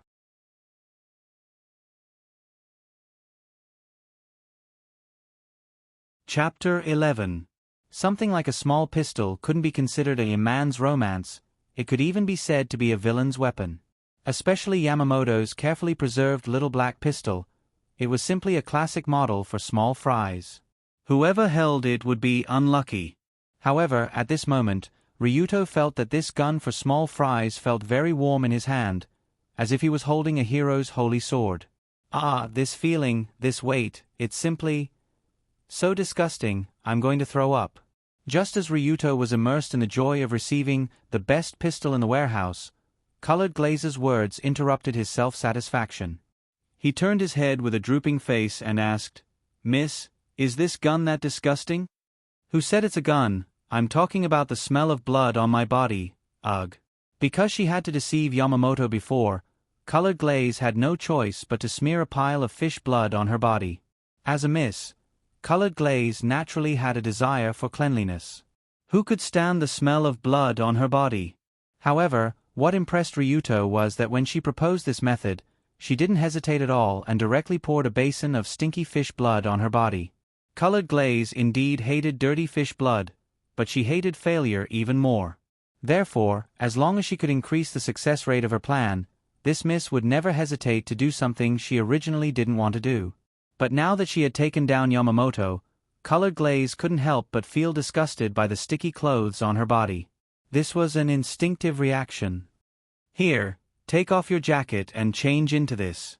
Seeing Colored Glaze's disgusted look, Ryuto didn't hesitate to take off his school uniform jacket and handed it over. Ryuto and Colored Glaze both studied in Takuri First High School, so they both wore uniforms today. Fortunately, it was autumn now, and the school's uniform was a two-piece jacket, so Ryuto didn't have to strip naked. Lioli didn't know how to react when she took over the jacket that was still warm and had a man's scent. If it was before, she would rather continue being the blood-stained queen than wear Ryuto Kiryo's clothes. But when she saw him turn around and walk away after handing her the clothes, Colored Glaze couldn't help but lose her strong sense of disgust. Accompanied by the rustling sound of clothes rubbing against each other, Luli threw away the sticky, stinky clothes on her body and put on the long-sleeved coat that Long Do handed to her. Colored Glaze couldn't help but blush a little when she was surrounded by that masculine scent. But when she arrived in front of Ryuto, the blush on her face disappeared and was replaced by an incomparably calm expression. Although we have completed the first step of our plan, there is still a tough battle ahead, Colored Glaze said to Ryuto while looking outside the warehouse door. Now that Yamamoto was dealt with, the two of them were in an absolutely safe position. Before the killers arrived, as long as the warehouse door was opened, the two of them could fly anywhere they wanted. However, Colored Glaze obviously didn't want to simply escape. What she wanted was to completely disrupt Eternal Concubine Amami's plan, and let that woman who thought she could control everything behind the scenes suffer a big loss. To achieve this, the key was to completely uproot Iam's influence in the Rulon group. That's right, Iam's influence in this Extreme Do organization was not only Yamamoto, but also Sakata. As long as Sakata was still in the position of consultant, the next wave of attacks against Ryuto and Colored Glaze would continue. Only by completely dragging down that traitorous consultant could the two of them be considered to have truly taken down Yongji's arrogance. In order to achieve this goal, Yamamoto alone was not enough, they also needed the three killers that were sent. According to the phone call just now, these assassins were obviously sent by Sakata. They were from his faction. If these three killers were captured alive, coupled with the recording of Yamamoto and Iam in Ryuto's phone, there would be irrefutable evidence. To achieve this, the next step was to prepare for a tough battle, and they had to capture them alive. Clang! Not long after, Ryuto opened the warehouse door and walked out alone. The smelly sea breeze blew on his face, making Ryuto, who was not wearing a jacket and only a thin shirt, feel a little cold. Hey, you two, what is this? But he immediately walked in the direction of the two bodyguards in black and happened to see the two watching a video on their phones. The most terrifying thing was that they were watching a video of two men wrestling with their arms bare. Wow! Young Master Ryuto? Why are you here? When they were discovered, the two bodyguards in black quickly jumped up from the ground. The movements of the two were 100% synchronized. It would be a pity not to use a large robot to fight alien creatures. The synchronization rate of these two guys was so high, and they were watching wrestling together in the middle of the night. Could it be? After twitching his eyebrows, Ryuto quickly said, "In a while, there will be a few old enemies coming to deal with me. Come back to the warehouse immediately and prepare to fight back." Old enemies? When they heard such sudden words, the two bodyguards in black looked at each other and asked in confusion, "Who wants to fish in troubled waters? Where is Yamamoto?" "He went to the bathroom because of a stomachache. Let's go back to the warehouse and wait. If anyone comes, beat them to death." Yes. Although they were confused as to why Yamamoto would have a stomachache at this time, Ryuto was the young master of the Rulon group, so the two had to obey his orders unconditionally. Therefore, under the valiant and spirited lead of Ryuto, the two bodyguards in the warehouse stood on the other side of the warehouse. Two more men in black suits appeared in the small seaside warehouse. They each held a brick and squatted by the door, ready to attack at any time. Why a brick? The bodyguards in black looked at the heavy object in their hands and felt that it was not as good as the dagger in their clothes. But since the young master's order was to beat hard, but don't kill, then they could only use the brick, which was not very impressive. In the dim warehouse, the fish cabinet in the middle divided the space into two. At this time, Colored Glaze and the unconscious Yamamoto were hiding in the deepest part of the room. Ryuto was standing near the warehouse door, waiting for the assassins to come for the third time. Da-da-da. Not long after, there was a flurry of footsteps from the warehouse door not far away. For Ryuto, who heard the footsteps for the third time, he never felt that the footsteps sounded so pleasant. With an incomparably joyful mood, he slowly leaned his body to the left, put his left hand in front of his eyes, and spread out his 5 fingers. He made a handsome and Chunibu pose as a greeting for the 3 assassins.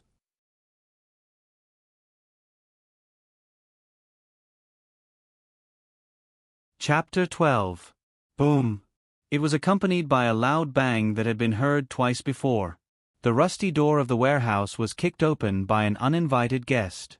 At the same time, 3 killers wearing animal masks rushed in with machetes, crowbars, and taser in their hands. They looked menacing. However, the moment they barged in, they were shocked by what they saw. Because it was late at night, the light in the warehouse was not very good, showing a dim color. About 5 meters in front of the warehouse door, a young man in a thin shirt was covering his eyes with his hands, his fingers spread, and his body moved sideways, making a very strange pose. What's going on? Performance art? When the killers saw Ryuto, who was making a Chunibu pose, the 3 of them stopped for a second. But they were professionals after all. When they came in, whether the target was eating, taking a dump, having sex, or making a strange pose, they would still do their job. And the most important thing was that professional killers would never talk too much. So the masked man in front with the machete, who once took Ryuto's life, immediately stepped forward. He picked up the machete and wanted to run on the spot. What? It was not that the killer suddenly wanted to put down the machete and become a Buddha, but the target in front of him had a cute little black gun in his hand. How is this possible? Why does this guy have a gun? Suddenly, the assassin was stunned. He couldn't believe his eyes. According to the boss's arrangement, they were only here to kill a teenage high school student. These 3 killers were Southeast Asian stowaways that Sakata kept in captivity, and they didn't even understand Japanese. These stowaways couldn't find a proper job after arriving in Yoto, so they were easily bribed by the Godo. In addition, they had no fixed residence, no household registration, and no other information, so they became Sakata's best pawns. But today, the 3 of them came out to work as usual, but they didn't expect to encounter the Waterloo of their lives. Why? The target was just a high school student. Why did he have a gun in his hand? Are all high school students in Yoto monsters? Walking on the street with a gun every day? Puff. Just as the leading man with the machete was being pointed at by the black muzzle, 2 muffled sounds and screams suddenly came from the side. He immediately turned his head and saw 2 men in black suits jumping out of nowhere with 2 blood-stained bricks in their hands. The blood on the bricks was blindingly red. The 2 brothers who fell to the ground had tears streaming down their faces. It's over. It's all over. The machete in the man's hand fell to the ground, and his body limp. What should I do? As soon as he entered the door, 2 of his teammates were robbed by the other side, and he was even pointed at with a gun. In this situation, it was no longer a question of whether or not he could resist. If he didn't resist, he might be able to die a quicker death. Of course, Long Do did not intend to kill them. After all, they were important witnesses. The 2 of you, tie him up and keep an eye on him. Yes. Under the command of young Master Ryuto, the 2 men in suits who dropped the bricks walked over and took out the whips they carried with them, and began to happily tie them up. Not to mention why the 2 men had whips on them. Not to mention why the hit men were tied up in a tortoiseshell shape. In short, when the 3 assassins were tied up, Long Do could be considered to have retreated with success, and his merit was complete. That's it. It was much easier than I thought, Long Do thought as he tucked the pistol away in his pocket. Originally, according to Ryuto's plan, he might have to fight with the 3 of them or something. In the end, he relied on a gun, 2 bricks, and 2 men in suits. The 3 hit men didn't make any waves. The moment they entered the door, they gave up resistance and changed from Southeast Asian to French. Sigh, what a pity. I didn't use my professional-level hand-to-hand combat ability effectively. When Colored Glaze also walked out and walked over, Ryuto couldn't help but run his hands through his hair and struck a handsome pose. Speaking of which, Ryuto actually wanted to perform well in front of Colored Glaze and fight the 3 hit men by himself. But this dangerous suggestion was still rejected by Colored Glaze without hesitation.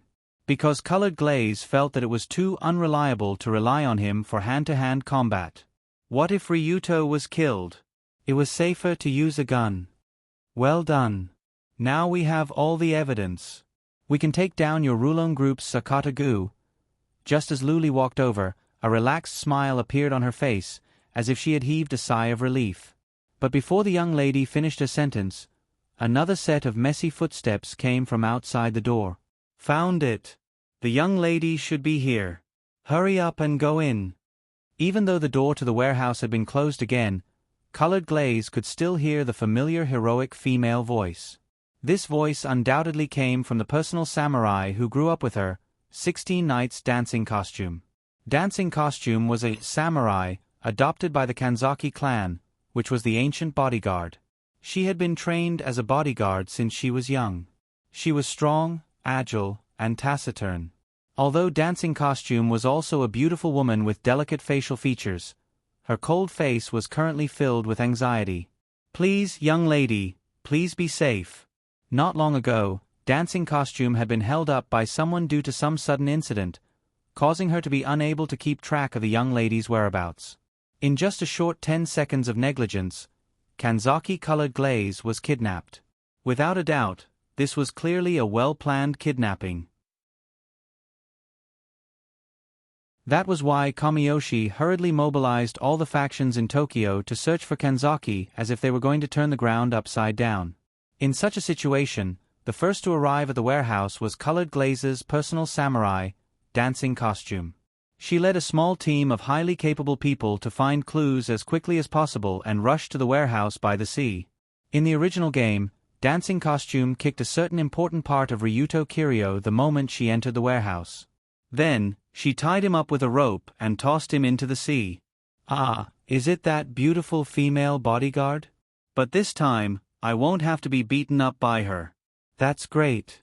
Ryuto, who had played the game before, naturally knew of 16 Nights Dancing Costume's existence. However, when he heard this voice, he still maintained a relaxed smile. The reason was simple. Right now, he wasn't the one who kidnapped Colored Glaze. Instead, he was her ally who was assisting her. So, no matter how amazing Dancing Costume was, there was no reason for her to come. Ugh. Crap. I'm suffering from low blood sugar. But just as Colored Glaze was walking towards the door, she suddenly felt dizzy as she hadn't eaten dinner yet. She couldn't help but fall forward. Ryuto, who was in front of her, instinctively caught Colored Glaze and pulled her into his embrace. Asterisk boom. Asterisk at this moment, Dancing Costume kicked open the door. And then, the Kanzaki young lady's personal samurai witnessed this scene.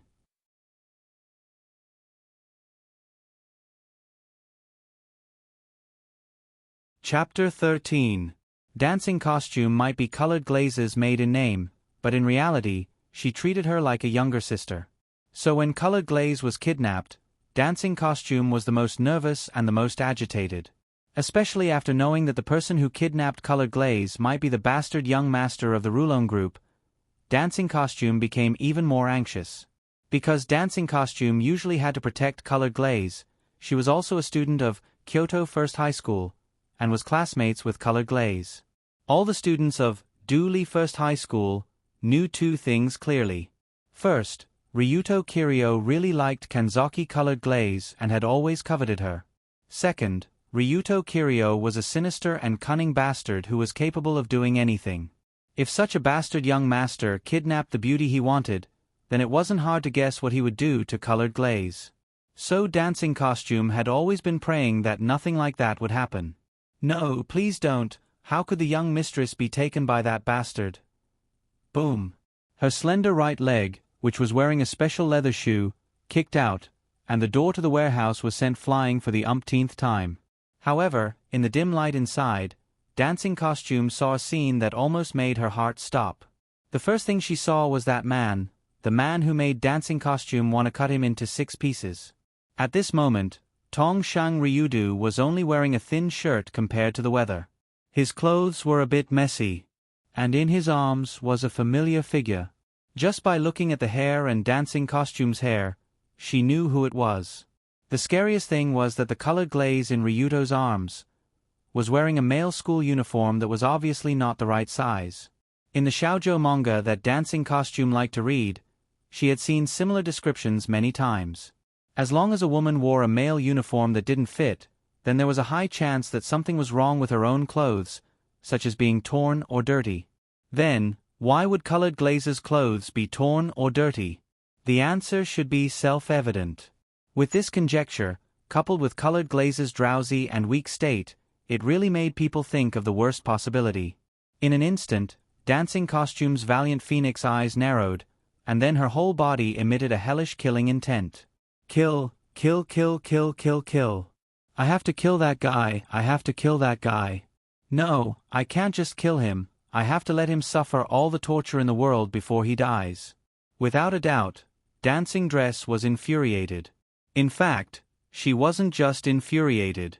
She was mad. What's worse was that she received the best training from a young age, and her unarmed fighting strength was stronger than Yamamoto. Such a crazy beauty staring at him with murderous eyes, this was definitely not a good feeling. Ryuto naturally felt this surging killing intent, but he didn't seem to react for a while. Wait a minute. Why is Dancing Costume so angry? I didn't do anything? Colored Glaze is still fine. Thinking of this, Ryuto looked down at Colored Glaze in his arms. At this time, Colored Glaze was drowsy because of low blood sugar, and her hands and feet were weak. She was wearing an ill-fitting male uniform, and there were traces of blood flowing on her white thighs under the skirt. Of course, the reason why Colored Glaze was in a bad state was mainly because she didn't eat dinner. She was already slightly hypoglycemic, and hunger at night could cause dizziness at any time. As for the blood on her thighs, it was the fish blood that accidentally dripped all over her body. But even Ryuto had to admit that the current situation was really easy to misunderstand. Especially when his identity was the stinky criminal who coveted Miss Colored Glaze and kidnapped her. That, miss? Can you get up and say a few words? Just as the murderous aura quickly swept through the warehouse, Ryuto gently shook Colored Glaze in his arms, hoping that she would raise her head and explain. But Colored Glaze was in a dizzy state due to low blood sugar. Although she heard Ryuto's words, she couldn't make a normal reaction. In desperation, Colored Glaze could only weakly reach out her hand, pointed at Ryuto and said, "Dancing Costume, he's not a kidnapper, don't do it." With God as her witness, Colored Glaze really wanted to explain. But halfway through her words, Colored Glaze's dizziness became worse due to the forced words, and she could only gasp for air. However, when she pointed her finger halfway through her sentence, the situation became even worse. "Bastard! You dare to do this to Miss?" Hearing Miss' painful gasps and weak fingers, Dancing Costume couldn't imagine what terrible things Ryuto did to her. And at this moment, Dancing Costume's eyes turned slightly, and coincidentally saw the 3 Southeast Asian assassins on the ground that were tied into a tortoiseshell shape with whips. Whips? Tortoiseshell? Could it be? Although he knew Ryuto Kiryu was a scumbag, Dancing Costume didn't expect him to be a pervert who liked this kind of thing. What was even worse was that he used these dirty tricks to torture Miss to this extent. Even if he died 100 trillion times, it wouldn't be enough to atone for his sins. Wait a minute. Is there something wrong with my current situation? When he felt the red murderous intent in Dancing Costume's eyes become thicker, Ryuto hurriedly raised his hands in a French military salute to show that he didn't mean any harm, and at the same time shouted, "Wait. I really didn't do anything. Calm down first. Good chance." Just as Ryuto raised his hands, Dancing Costume's figure suddenly rushed towards him at a speed comparable to a 100 sprinter. The distance between the two sides was at most 3 meters. Dancing Costume's incomparably fast dash almost reached Ryuto in the blink of an eye. At the same time, the right hand with deliberately sharpened fingernails swung like a knife towards Ryuto's eyes. Without a doubt, Dancing Costume had received professional training in actual combat. Instead of using 2 fingers to poke the eyeball, using the fingertips to cut the eyeball was more likely to cause damage. Most importantly, almost everyone would instinctively retreat when faced with this move, and Ryuto was no exception. Shit. When he couldn't help but take 2 steps back, Ryuto knew that he was in big trouble. Because taking advantage of this brief moment of emptiness, Dancing Costume had already taken back the drowsy colored glaze. This series of movements was so smooth that it was even better than an action movie. Unfortunately, Ryuto wasn't in the mood to appreciate it. After all, he was about to become a big villain in an action movie who was beaten to a pulp.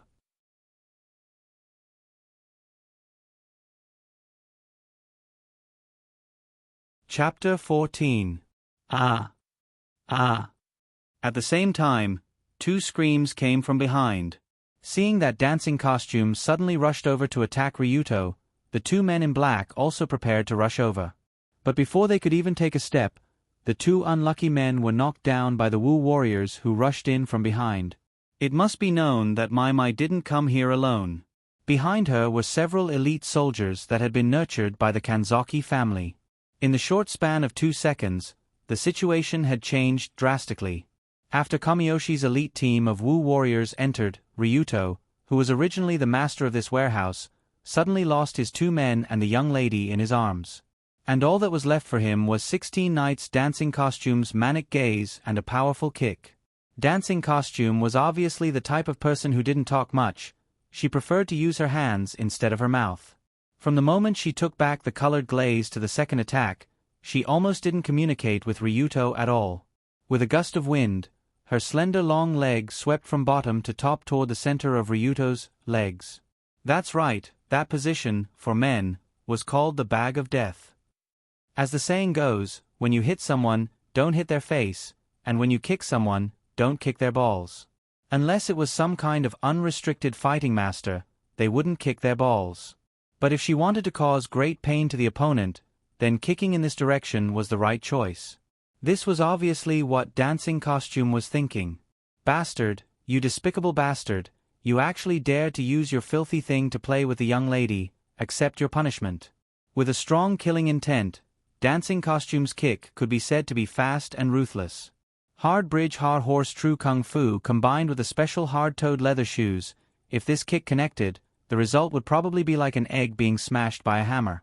But at the same time, Ryuto twisted his body, raised his left leg, and beautifully blocked this fatal blow. What?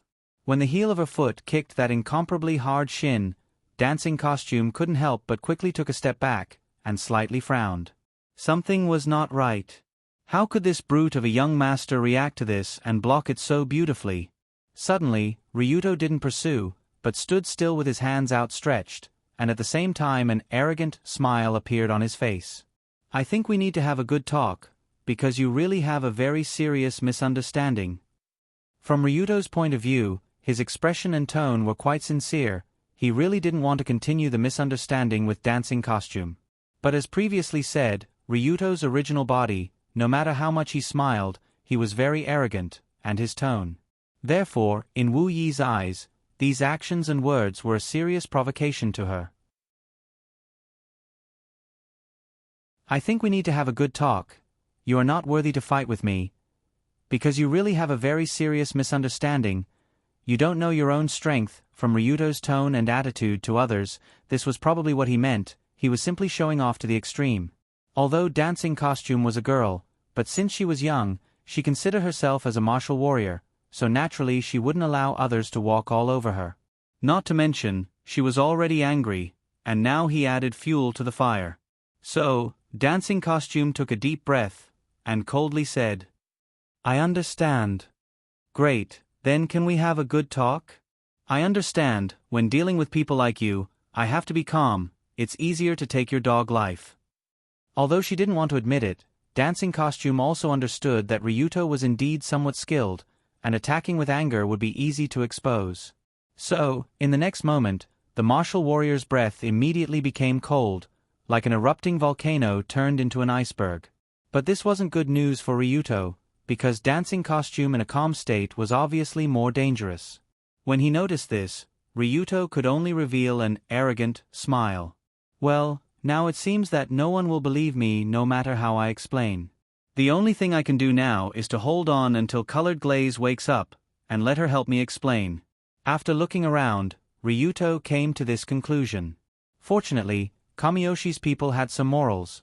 When Dancing Costume was about to attack, the other martial warriors didn't seem to have the intention to surround and attack. If it was only 16 Knight's dancing costume alone, with Ryuto's LV3 physique, professional attribute, it shouldn't be a problem for him to hold on. Of course, what Ryuto didn't know was that the reason why those people didn't attack was actually because the warehouse was too small, and it had nothing to do with morals. If this wasn't a small warehouse, but a large open space, he would be able to enjoy a righteous siege. But even if it was just dancing costume alone, it was still not easy to deal with because this woman was indeed very strong. Just when Ryuto was prepared to take 100 moves if you're a man, the martial warrior also continued to attack. The girl suddenly ran forward, and using a box as a stepping stone, she quickly jumped up and stomped down from above. But Ryuto wasn't easy to deal with. He quickly leaned his body slightly, dodging Dancing Costume's kick, and made her fall behind him. But this wasn't the end. Dancing Costume didn't wait for her foot to hit the ground. His left leg was raised almost at the same time as his body twisted, and his knees slammed into the back of his opponent, who was almost within reach. This series of movements was extremely smooth and natural, like a top dancer's gorgeous dance, as if it was a planned chain of moves. What the hell? This. Although Ryuto had the physical ability of a professional, he wasn't a martial arts master. Before he could react, a heavy blow had already landed on his back. What did it feel like to be hit in the back by a hammer? Ryuto had been hit by people before, he had even been slashed with machetes and shot with guns.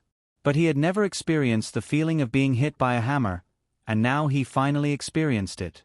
At the moment Dancing Costume's knee hit his back, Ryuto could almost imagine the bones in his back crying, and the huge impact of his internal organs being squeezed and deformed.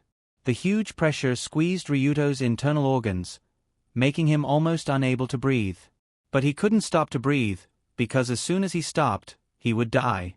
Because Dancing Costume behind him didn't hesitate to reach out and wrap around Ryuto's neck, she actually wanted to give him a legendary naked choke. Don't get me wrong, naked choke wasn't a philosophical scene where two naked men were entangled together, but a very cruel killing technique.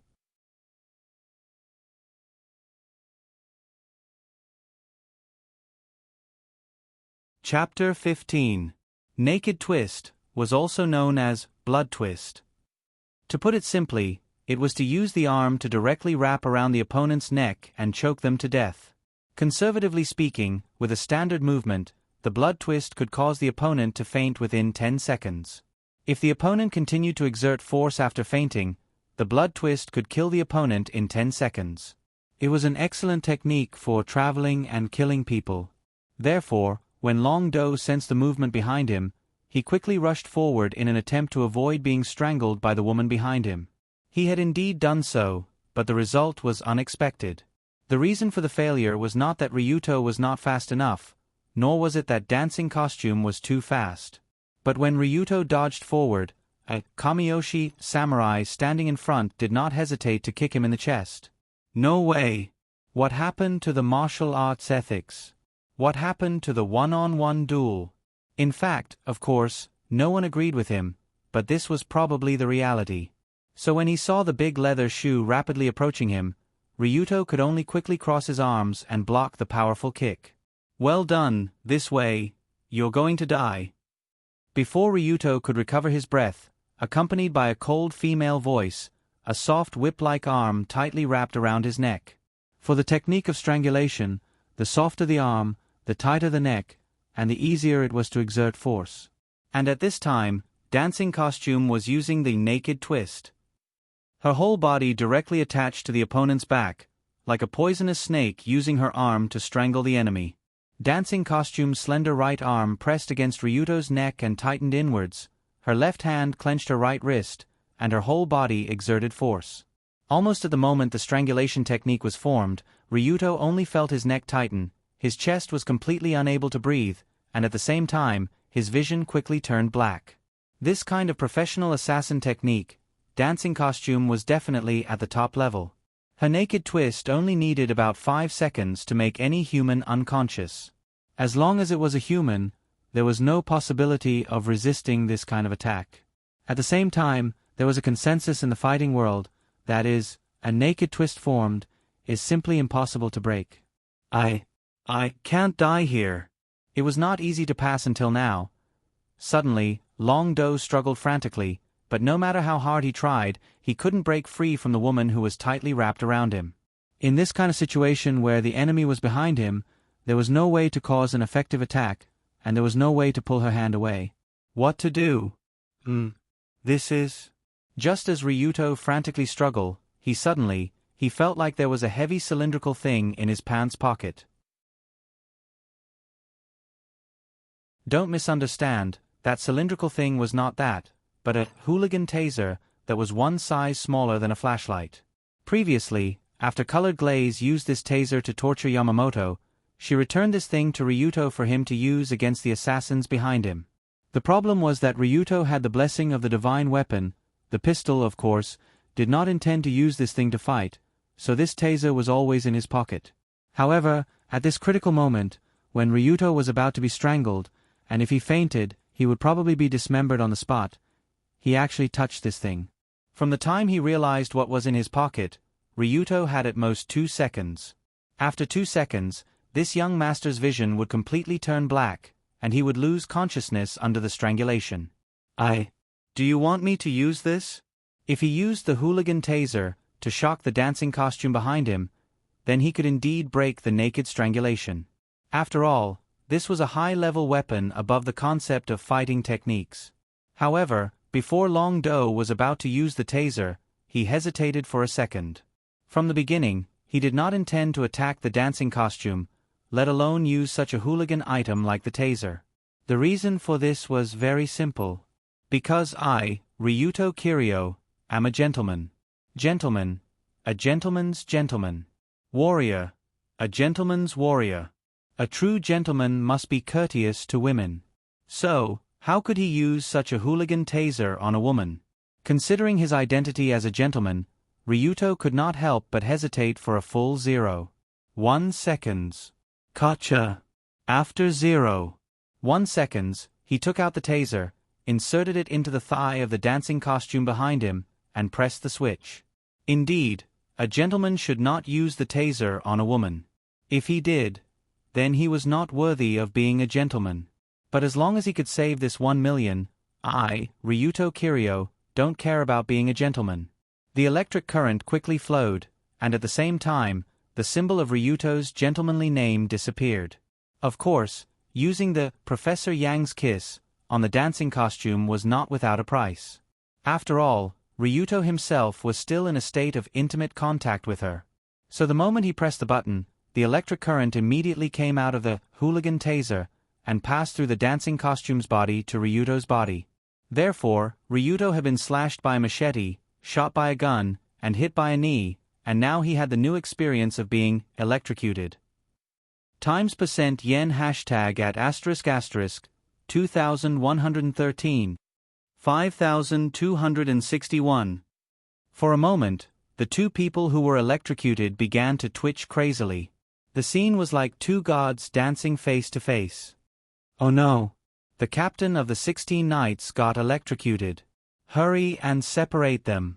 Seeing this scene, the Kamiyoshi samurai not far away quickly wanted to separate the two people. But there was no way to directly touch the two people.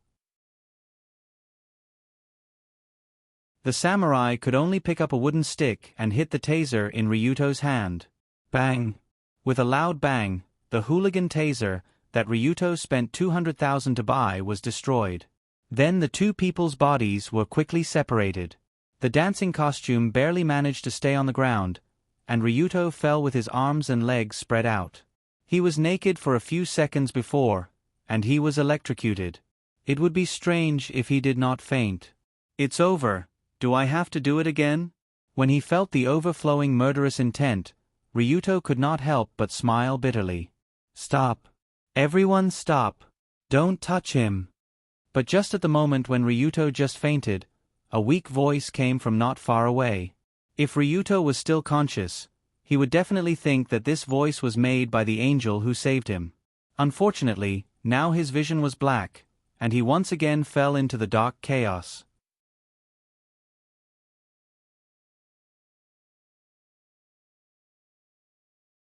Chapter 16. This time, I'm probably done for. The moment Long Do fainted, he knew that there would be a day when he would not wake up normally. After all, he was now in the hands of the Kamiyoshi warriors in dancing costume. He would probably be dismembered and thrown into the sea to feed the fishes. But what made him feel strange was why his garbage system didn't notify him of his resurrection. Detected that the host is on the verge of death. Initiating emergency rescue plan. Spending 1 million to erase the fact of death. Beep beep beep beep. Erase successful. Logically speaking, after Ryuto fell, there should have been a series of unpleasant noises, and then $1 million would be deducted from his bank account. But none of this happened. In a murky world of darkness, Ryuto only felt that his body seemed to be moving unsteadily towards a certain place. It was as if he was sitting on a boat that wasn't very stable, and the boat was drifting along the river towards a bottomless abyss. After an unknown amount of time, Ryuto slowly woke up and opened his hazy eyes. Am I back again?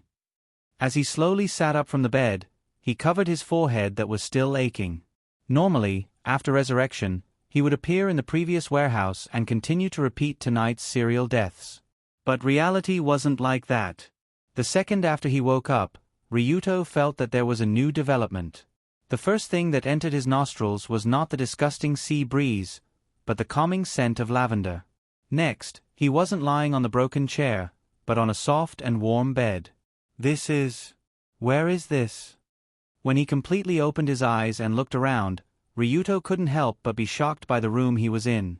Tatami mats made of rush grass were spread all around, and on top of it was a 2-leaf sunflower pattern. Not far away, there was a simple wooden lattice door that was light and nimble. Together with the linen window paper, the overall color was very low, and it was very clean and natural. Although the entire room was large, there weren't any exaggerated decorations. There was only a solemn painting of a god on the wall, and a small pot of unknown plants decorating the corner. How to describe it? This was a simple and elegant room, but it was out of the modern era. This was Ryuto's first impression. Although it was already the year 20XX, the room he woke up in didn't seem to have changed from a few hundred years ago. As far as the eye could see, there was not a single household appliance, nor was there a single piece of modern furniture. One could not help but wonder if one had traveled back in time to ancient times. When Ryuto stood up from the bed, he realized that not only was the room changed, but his clothes were also changed. The originally dirty school uniform was changed into loose pajamas, but the pajamas were quite modern. It was actually a standard Western-style pajamas. Young Master Toshi, you're awake. Just when Ryuto scratching his head, a cold voice came from behind him. Who? Ryuto was shocked and quickly turned around. Suddenly, he saw a tall old man with a head full of silver hair, wearing a pure white butler uniform, and a stern face standing in front of him. This old man looked to be at least 60 or 70 years old, but his waist was straight and his eyes under the glasses emitted a clear sense of sharpness. A strict and serious old butler with an elegant temperament. Most people would have this thought when they saw this old man. However, this wasn't the case. The moment he saw this old butler, Ryuto couldn't help but grit his teeth. It's him. Cat House Bunny Ball. For players who had played the game Red Album 2, No Survivors, this old man with a strange name must have left a deep impression on them. This Kamiyoshi's old butler's surname was Cat House Bunny Ball, and his name was Bunny Ball. Listening to the name, it was quite cute and interesting. However, in the game setting, this old man was an absolute cheat, an otherworldly expert. Bunny Ball had been the butler of Kamiyoshi for who knows how many years. He specialized in serving the master of the house, and his strength was unfathomable. According to some descriptions in the game, Bunny Ball should be the descendant of the legendary Guardian Ninja. His family was responsible for the safety of Kamiyoshi for generations. In fact, Ryuto had always maintained a skeptical attitude towards the descendant of the ninja, but Bunny Ball's strength was indisputable. In the later stages of the game, he even had a famous scene where he single-handedly suppressed dozens of armed international mercenaries. It felt like watching a strange urban fantasy drama. According to Ryuto's current attributes, Bunnyball must be very close to the level of Level 5, Extreme Superman. Young Master Toshi, do you feel uncomfortable? Just when Ryuto couldn't help but stare at the old butler, he calmly asked. Nothing.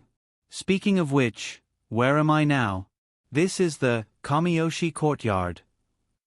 It is also where Miss Colored Glaze lives. Kamiyoshi courtyard. The place where Colored Glaze usually lives. In Ryuto's impression, Kamiyoshi did get a suite for Colored Glaze in the port area of Yoto to make it convenient for her to study at the first high school. But in other words, this is not the Kamiyoshi courtyard. Why is Bunnyball here? With a puzzled mood, Ryuto continued to ask, Is Miss okay? Miss had slight symptoms of hypoglycemia before, but now it's nothing serious. That's good. By the way, did she explain the whole process to you? Ryuto didn't need to ask to know the answer. The reason why he could live until now must be because Colored Glaze woke up in time to save him. If Colored Glaze didn't help to explain, a new round of torture would have begun. Hearing this, Bunnyball pushed the flat glasses on the bridge of his nose and replied faintly, Miss has explained it clearly, so Kamiyoshi decided not to pursue the crime of kidnapping Mississippi. Is that so? That's great. Suddenly, Ryuto also felt deeply relieved. Now that his life was no longer in danger, and Kamiyoshi's pursuit was also lifted, it could be said that he passed the first obstacle after transmigrating. However, what Ryuto didn't expect was that Bunnyball immediately asked another question. Young Master Tong Shang, you've previously expressed in many ways that you have feelings for the eldest Mississippi. Is that true? When he was suddenly asked such a private matter, Ryuto said with some embarrassment, This, indeed. After all, the original owner of this body did publicly spread such a statement before, so Ryuto had nothing to deny. But just as Long Do was about to say, That's indeed the case, he saw Bunnyball's left eyebrow twitch.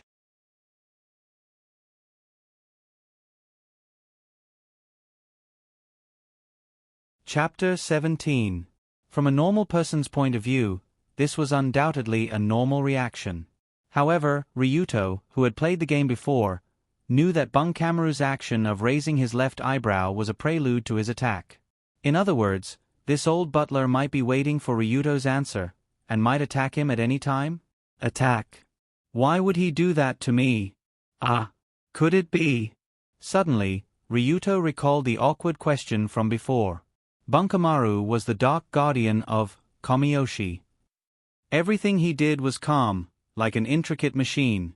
However, when it came to Kanzaki Colored Glaze, this old butler would sometimes lose his composure. Lady Colored Glaze is the light in the hearts of us who live in darkness. Every time I see her, I can feel my soul being cleansed. In the game, Bunkamaru had once described the Colored Glaze in such a way. This description was somewhat religious, which made others feel that Bunkamaru was exaggerating, but it wasn't without reason.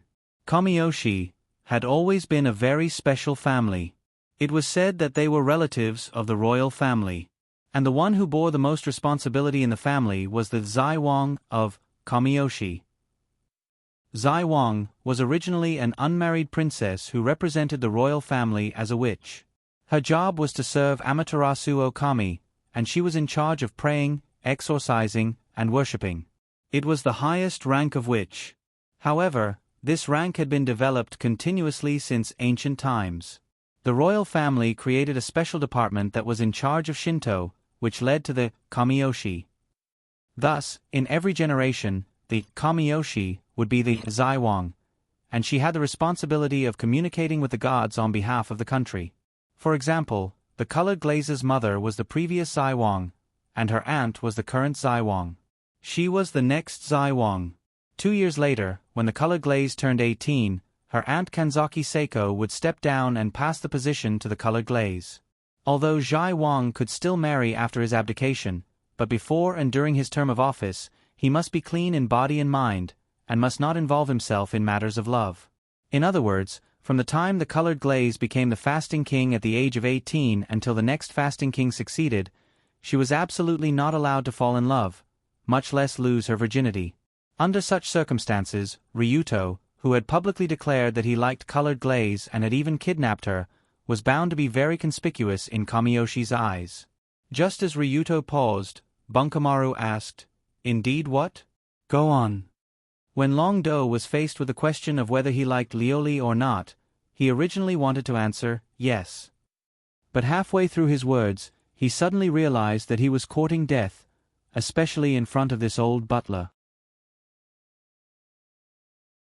In Rabbit Ball's heart, Miss Colored Glaze, the next Fast King, was definitely a holy, unsullied, and pure existence. If he answered, "Indeed," in front of him, Bunkamaru might even make a move on the spot. In fact, Bunkamaru really did intend to make a move. In fact, if it was just Ryuto Kiryo's one-sided liking for Miss, Bunkamaru wouldn't have any reaction. The real problem was that Miss didn't seem to have no feelings for this man. Since she was young, those stinky men who always stared at her were like a pile of unrecyclable garbage in Colored Glaze's eyes. Miss had a noble character and had never been interested in any man. At most, she was polite on the surface, but was actually distant. However, when Colored Glaze returned tonight under the protection of a group of samurai, Bunkamaru discovered that she was wearing a boy's uniform. This uniform was clearly not Colored Glaze's clothes, and the inside of the uniform was embroidered with the words, Ryuto Kiryo. "Butler Bunkamaru, please help me check if there's anything wrong with Ryuto classmate." After returning to the Kamishiro courtyard, the first thing Colored Glaze said to Bunkamaru was for him to check this delinquent's body. In all fairness, the reason Colored Glaze did this was because she felt that she owed Ryuto. After all, her low blood sugar at a critical moment almost killed him. Although they had just gone through a life-and-death situation together, Colored Glaze hadn't reached the stage of liking someone so quickly. However, in Rabbit Ball's opinion, this was clearly a sign that Lu Li's heart was stirred and she had a good impression of this extreme Dao young master. Miss Colored Glaze was actually so intimate with a man, and this man clearly liked her. No, this was too dangerous. A single spark could start a prairie fire. Even if it was only a small spark, for a 16-year-old boy or girl, it could immediately ignite into an evil fire that could destroy everything. Therefore, if Ryuto admitted it, Bunkamaru planned to do something to prevent Miss from having a chance to develop with this boy. Of course, Bunkamaru wouldn't go so far as to kill Ryuto, but he wouldn't let him go safely either. After all, liking Miss wasn't a serious crime. Although it wasn't encouraged, it was understandable. Therefore, Bunkamaru only planned to do a little body modification on this young master's body. It was that simple. Although it was a body modification, it wasn't a big deal. He only knew how to use a long needle used for assassination. He would insert it into a certain acupuncture point on Ryuto's abdomen, and it would be pretty much done. Acupuncture was a mysterious technique from an ancient Eastern country. After inserting the needle into a certain acupuncture point, it would cause the human body to have a natural castration effect. In other words, after the modification, this person wouldn't be able to stand up and could only softly turn into a caterpillar. Are you still perplexed by the excessive energy of an adolescent? Are you still having a headache because of your growing beard? Are you still dissatisfied because your voice isn't sharp enough? With one needle, all your worries disappear. From now on, you don't have to carry a razor every day, and you don't have to stare at the beauties on the street. You can focus all your attention on your studies and work. If Bunkamaru was a salesman, he would definitely enthusiastically promote the benefits of body modification to Ryuto. But in reality, he was only eagerly waiting for Ryuto to say, "Indeed," and didn't want to say anything else. In other words, Ryuto was facing an extremely difficult situation. I remember now. Kamiyoshi didn't want the Colored Glaze to interact with men, so if I said yes, he might just kill me on the spot. Ryuto didn't know that this old butler didn't want to kill him, but only wanted to castrate him. Even though this nothing was absolutely unacceptable to him. A man's blade is 3 feet long, but when it is unsheathed, it will shake the 9 heavens. I haven't even pulled out my sword, and you want to castrate me? You might as well just kill me.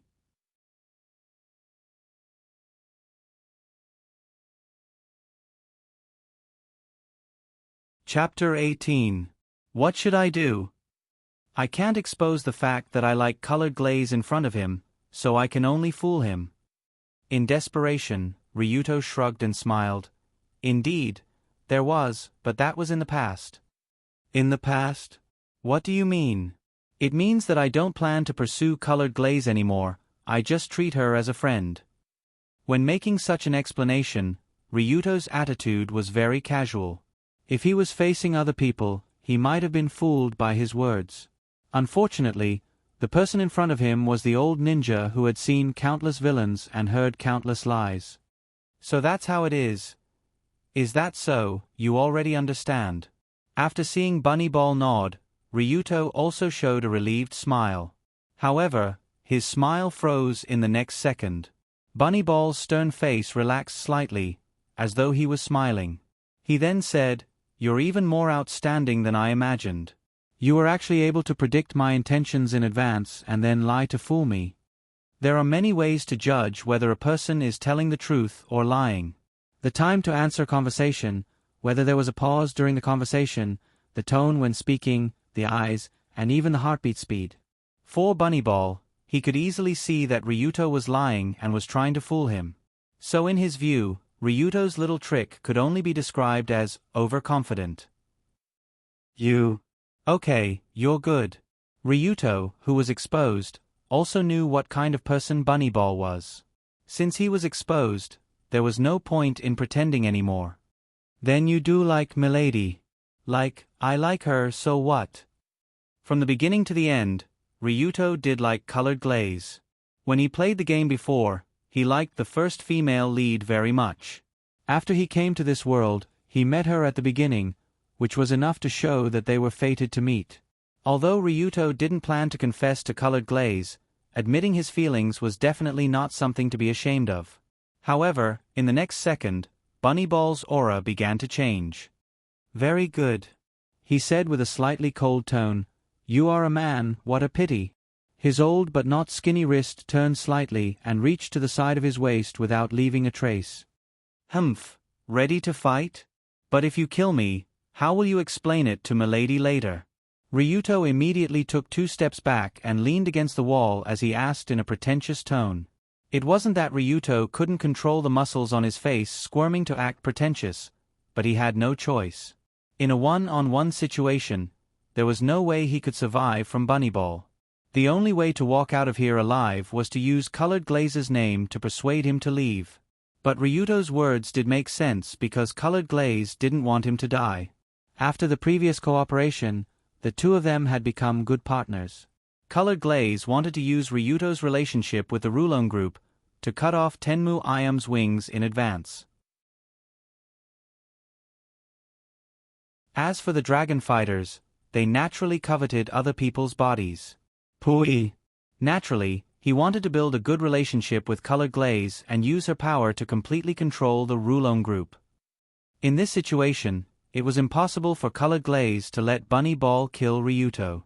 But Bunnyball shook his head and said in a deep voice, "Don't worry, I don't plan to kill you." "Don't plan to kill me? Then what do you plan to do?" "I only plan to..." Halfway through his words, just as Long Do was concentrating his attention to listen to what this old butler planned to do, his hand rose up like lightning. At this moment, Bunnyball's eyes lit up like never before. The speed of his arm was so fast that it was impossible to see clearly. Before Ryuto could react, everything was over. What? This is... He only felt pain in his lower abdomen, his legs went soft, and his dantian below his abdomen made a thump sound as if something was pierced. Long Do hurriedly reached over, but touched a long, thin needle that was almost transparent. This long needle was at least 10 centimeters long. Half of it was outside, and the other half was in the middle of Ryuto's abdomen. When he was pierced by the needle, he felt something, but the feeling immediately disappeared. What is the meaning of this? Ryuto pulled the long needle out of his abdomen and showed a confused expression. He knew that Bunnyball was good at using this long needle to assassinate. As long as it pierced a few places, the person would be dead. But Bunnyball didn't pierce the vital parts, but instead, he pierced the needle in a very strange place. What made Ryuto even more confused was that the old butler immediately bowed and respectfully said, "It is over, please leave." "Leave? Wait. What did you do to me?" When he saw Bunnyball's cold expression, Ryuto suddenly felt a little nervous. After all, the unknown was always the scariest thing for humans, especially when they were facing a monster that was far stronger than them. But Bunnyball didn't even bother to answer. Instead, he took out a large paper bag and handed it over. "Here are your items and clothes. Please take them." Inside the paper bag were Ryuto's own clothes that had been washed and dried. There was also a familiar pistol and a new taser. Although he took back his things, Ryuto was even more confused. Therefore, he asked in an uncontrollable tone, "What did you do to me? If you don't answer..." Click. Ryuto quickly picked up the pistol, loaded it, and pointed it at Bunnyball. "Sorry, this thing is useless against me." But Bunnyball shook his head as if he was not afraid of Ryuto's threat at all. "You are not afraid of guns, but I am." Ryuto sneered and pointed the gun at his temple. His meaning was clear. If Bunnyball didn't tell him the truth, he would shoot himself in the head. If he died here, he would like to see how Bunnyball would answer to Missy. This guy is serious.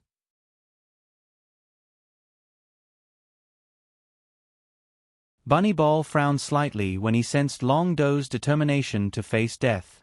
However, he still told him what he had done. The moment Ryuto heard, he was dumbfounded. What the hell? I was castrated? He lowered his head in fear and looked at his good brother who had followed him for many years with a look of despair. Looking at Long Do's trembling body, Rabbit Ball could only comfort him. "I'm sorry, I know this is very unfair to you, but after Miss retires from the position of Zhai Wang, if you still like her, I will help you." Bang. Before Bunnyball could say, "I will help you recover your function." In this clean and tidy room, there was a gunshot and a splash of blood.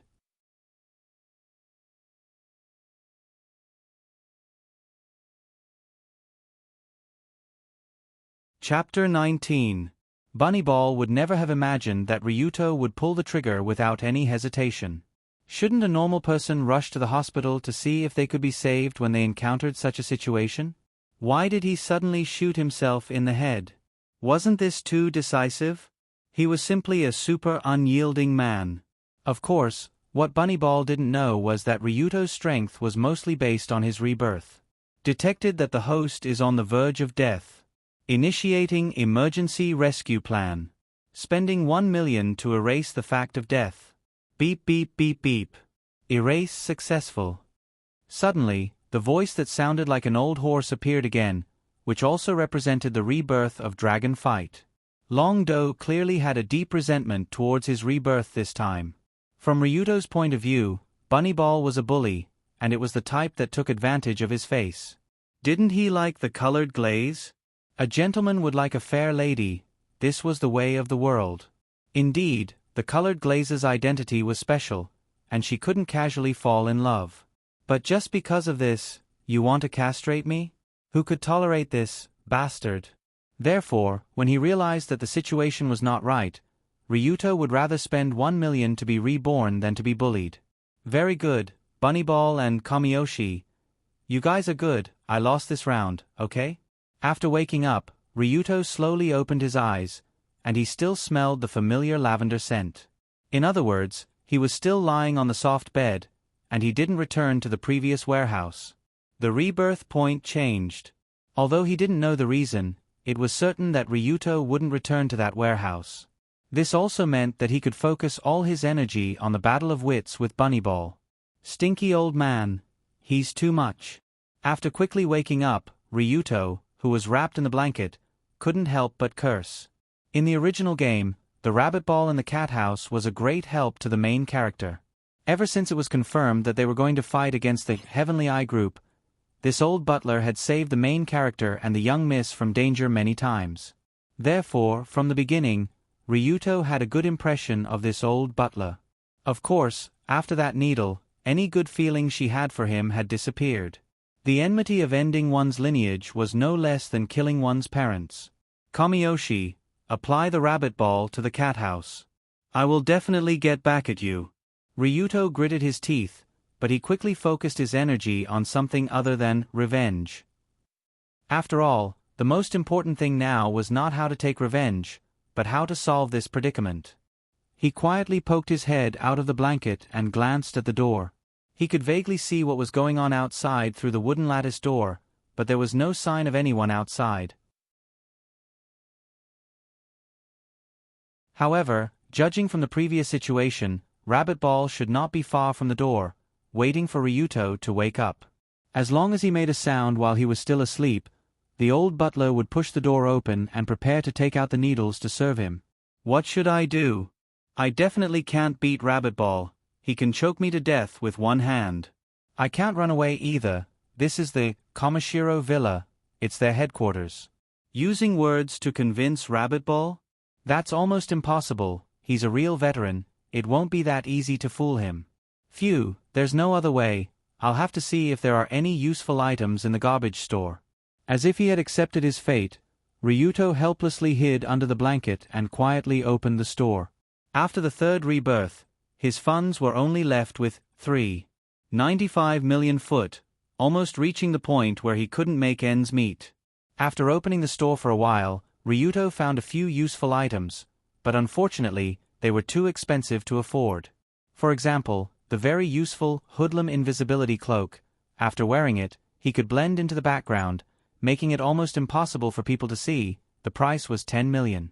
Another example was the hoodlum digging glove. After wearing it, he could dig as much as he wanted, just like a gopher. The price was 5 million. According to Ryuto's memory, the items in the store seemed to change every time he was reborn. There were many items that he didn't see the last time he looked through the store.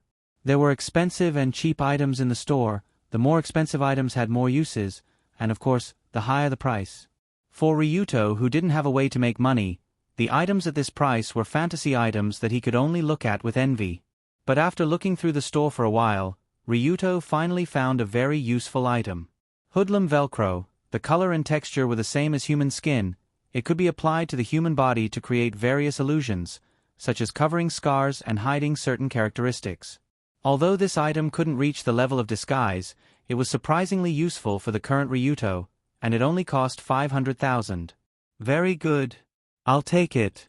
He clicked on the box a few times and bought it with heartache. With a soft sound, something that looked like tape appeared in Ryuto's hand. He slowly tore off some of the Velcro and stuck it on the back of his hand, but he couldn't see any traces of it. Even if Ryuto put the back of his hand in front of his eyes, he could only see that the skin there was a bit new, that was all. Not bad, this way. At least it wouldn't be a problem to fool Rabbit Ball. After all, Ryuto already knew what the old butler planned to do to him. Since he planned to use the long needle to destroy Ryuto's lower abdomen and cause him to be naturally castrated, then he just needed to prevent the long needle from piercing the acupuncture point. Coincidentally, under Ryuto's bed was a tatami made of rush grass, which was basically a straw mat. He quietly reached out and grabbed the edge of a small straw mat, and with the smallest movements, he tore off a few small pieces of grass from the top. Then he stacked the grass pieces together, forming something like a protective gear, and placed it on his lower abdomen. The current Ryuto could still vaguely feel the feeling of being pierced by the long needle not long ago. The location is right here. Done. After stacking the tatami pieces and sticking them on his abdomen with the hoodlum Velcro, Ryuto looked at his lower abdomen that couldn't be seen without careful observation, and a satisfied smile appeared on his face. The stacked grass pieces were 2 centimeters thick, and they were also flexible. Even Rabbit Ball's long needle couldn't accurately pierce the acupuncture point after piercing through it. So far, the protective work was done. Next, he had to think about how to teach Rabbit Ball a lesson. When he thought about the emotionless, robot-like old face, Ryuto's eyes were filled with resentment. You're tuning in to the Narrate and Escape YouTube channel. Don't forget to subscribe and join us on this journey to catch the most captivating stories.